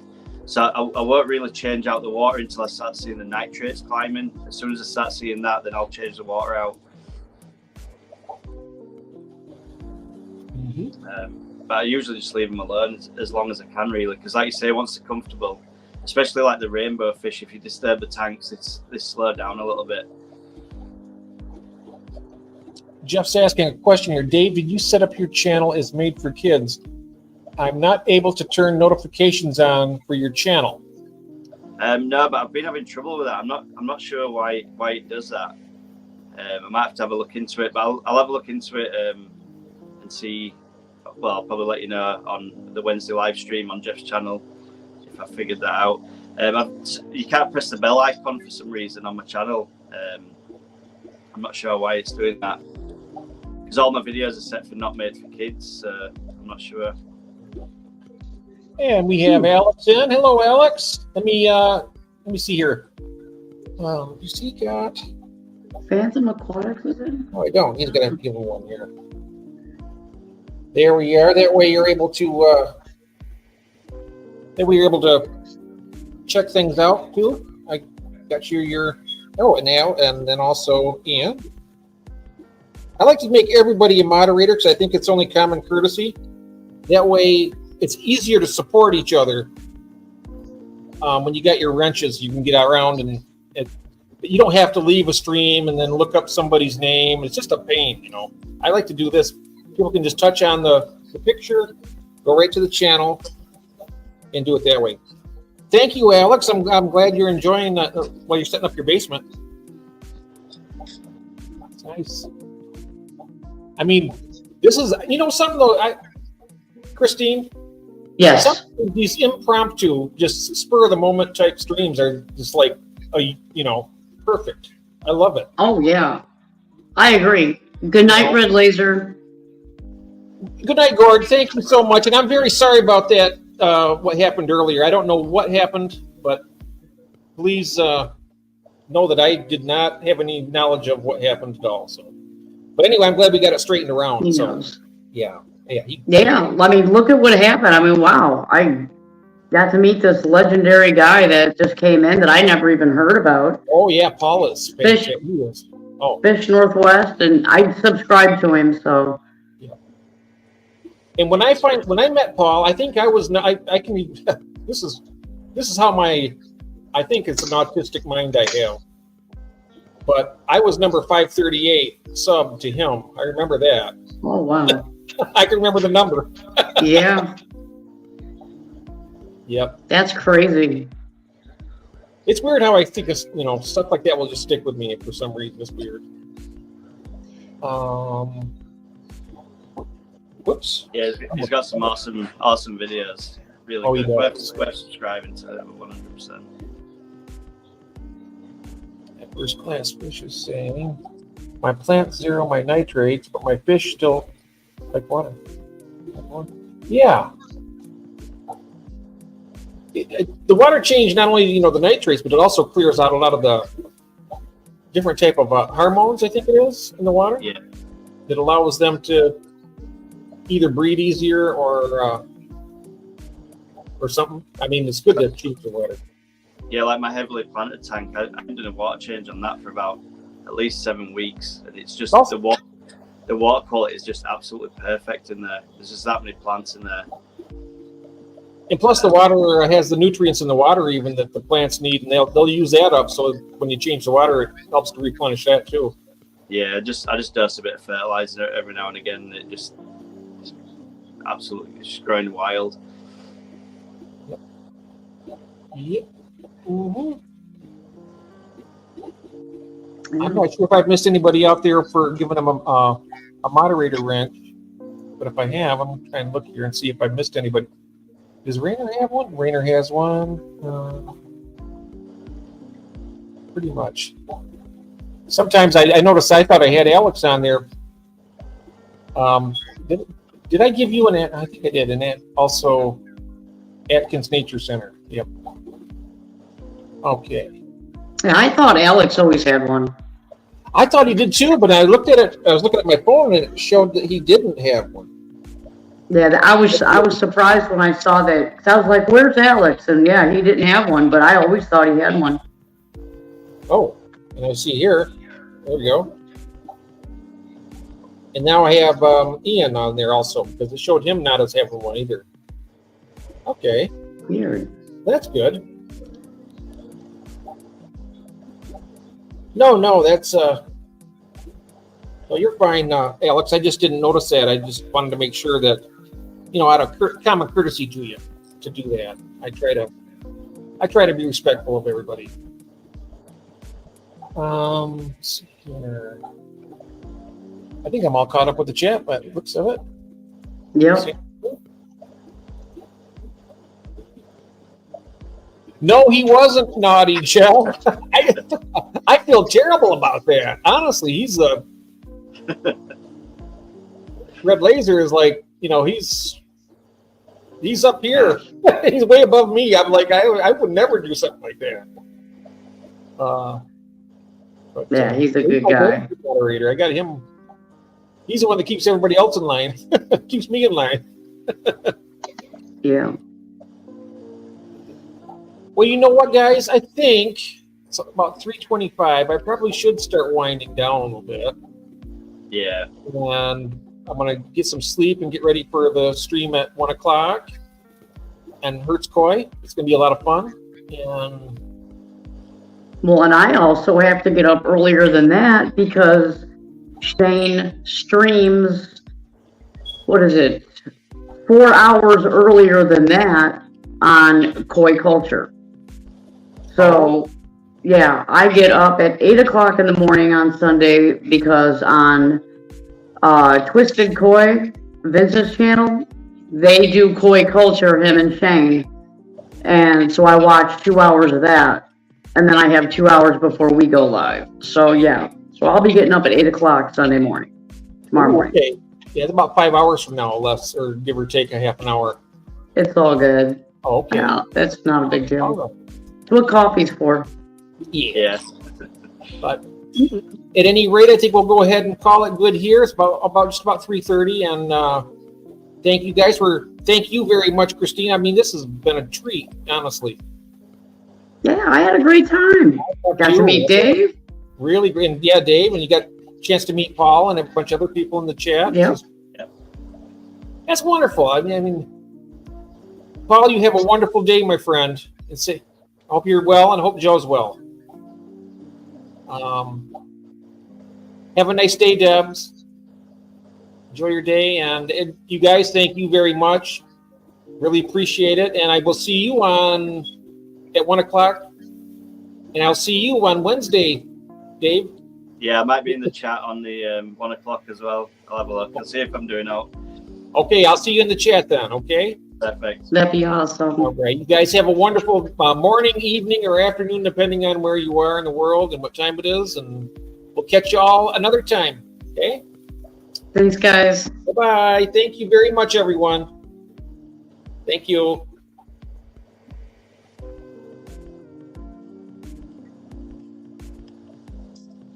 Bye, Dave.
Oh, I'm still here? Oh my goodness. It's still rolling. Uh-oh. Okay, so end stream. There we go. Thank you guys. Thank you very much. Sorry about that.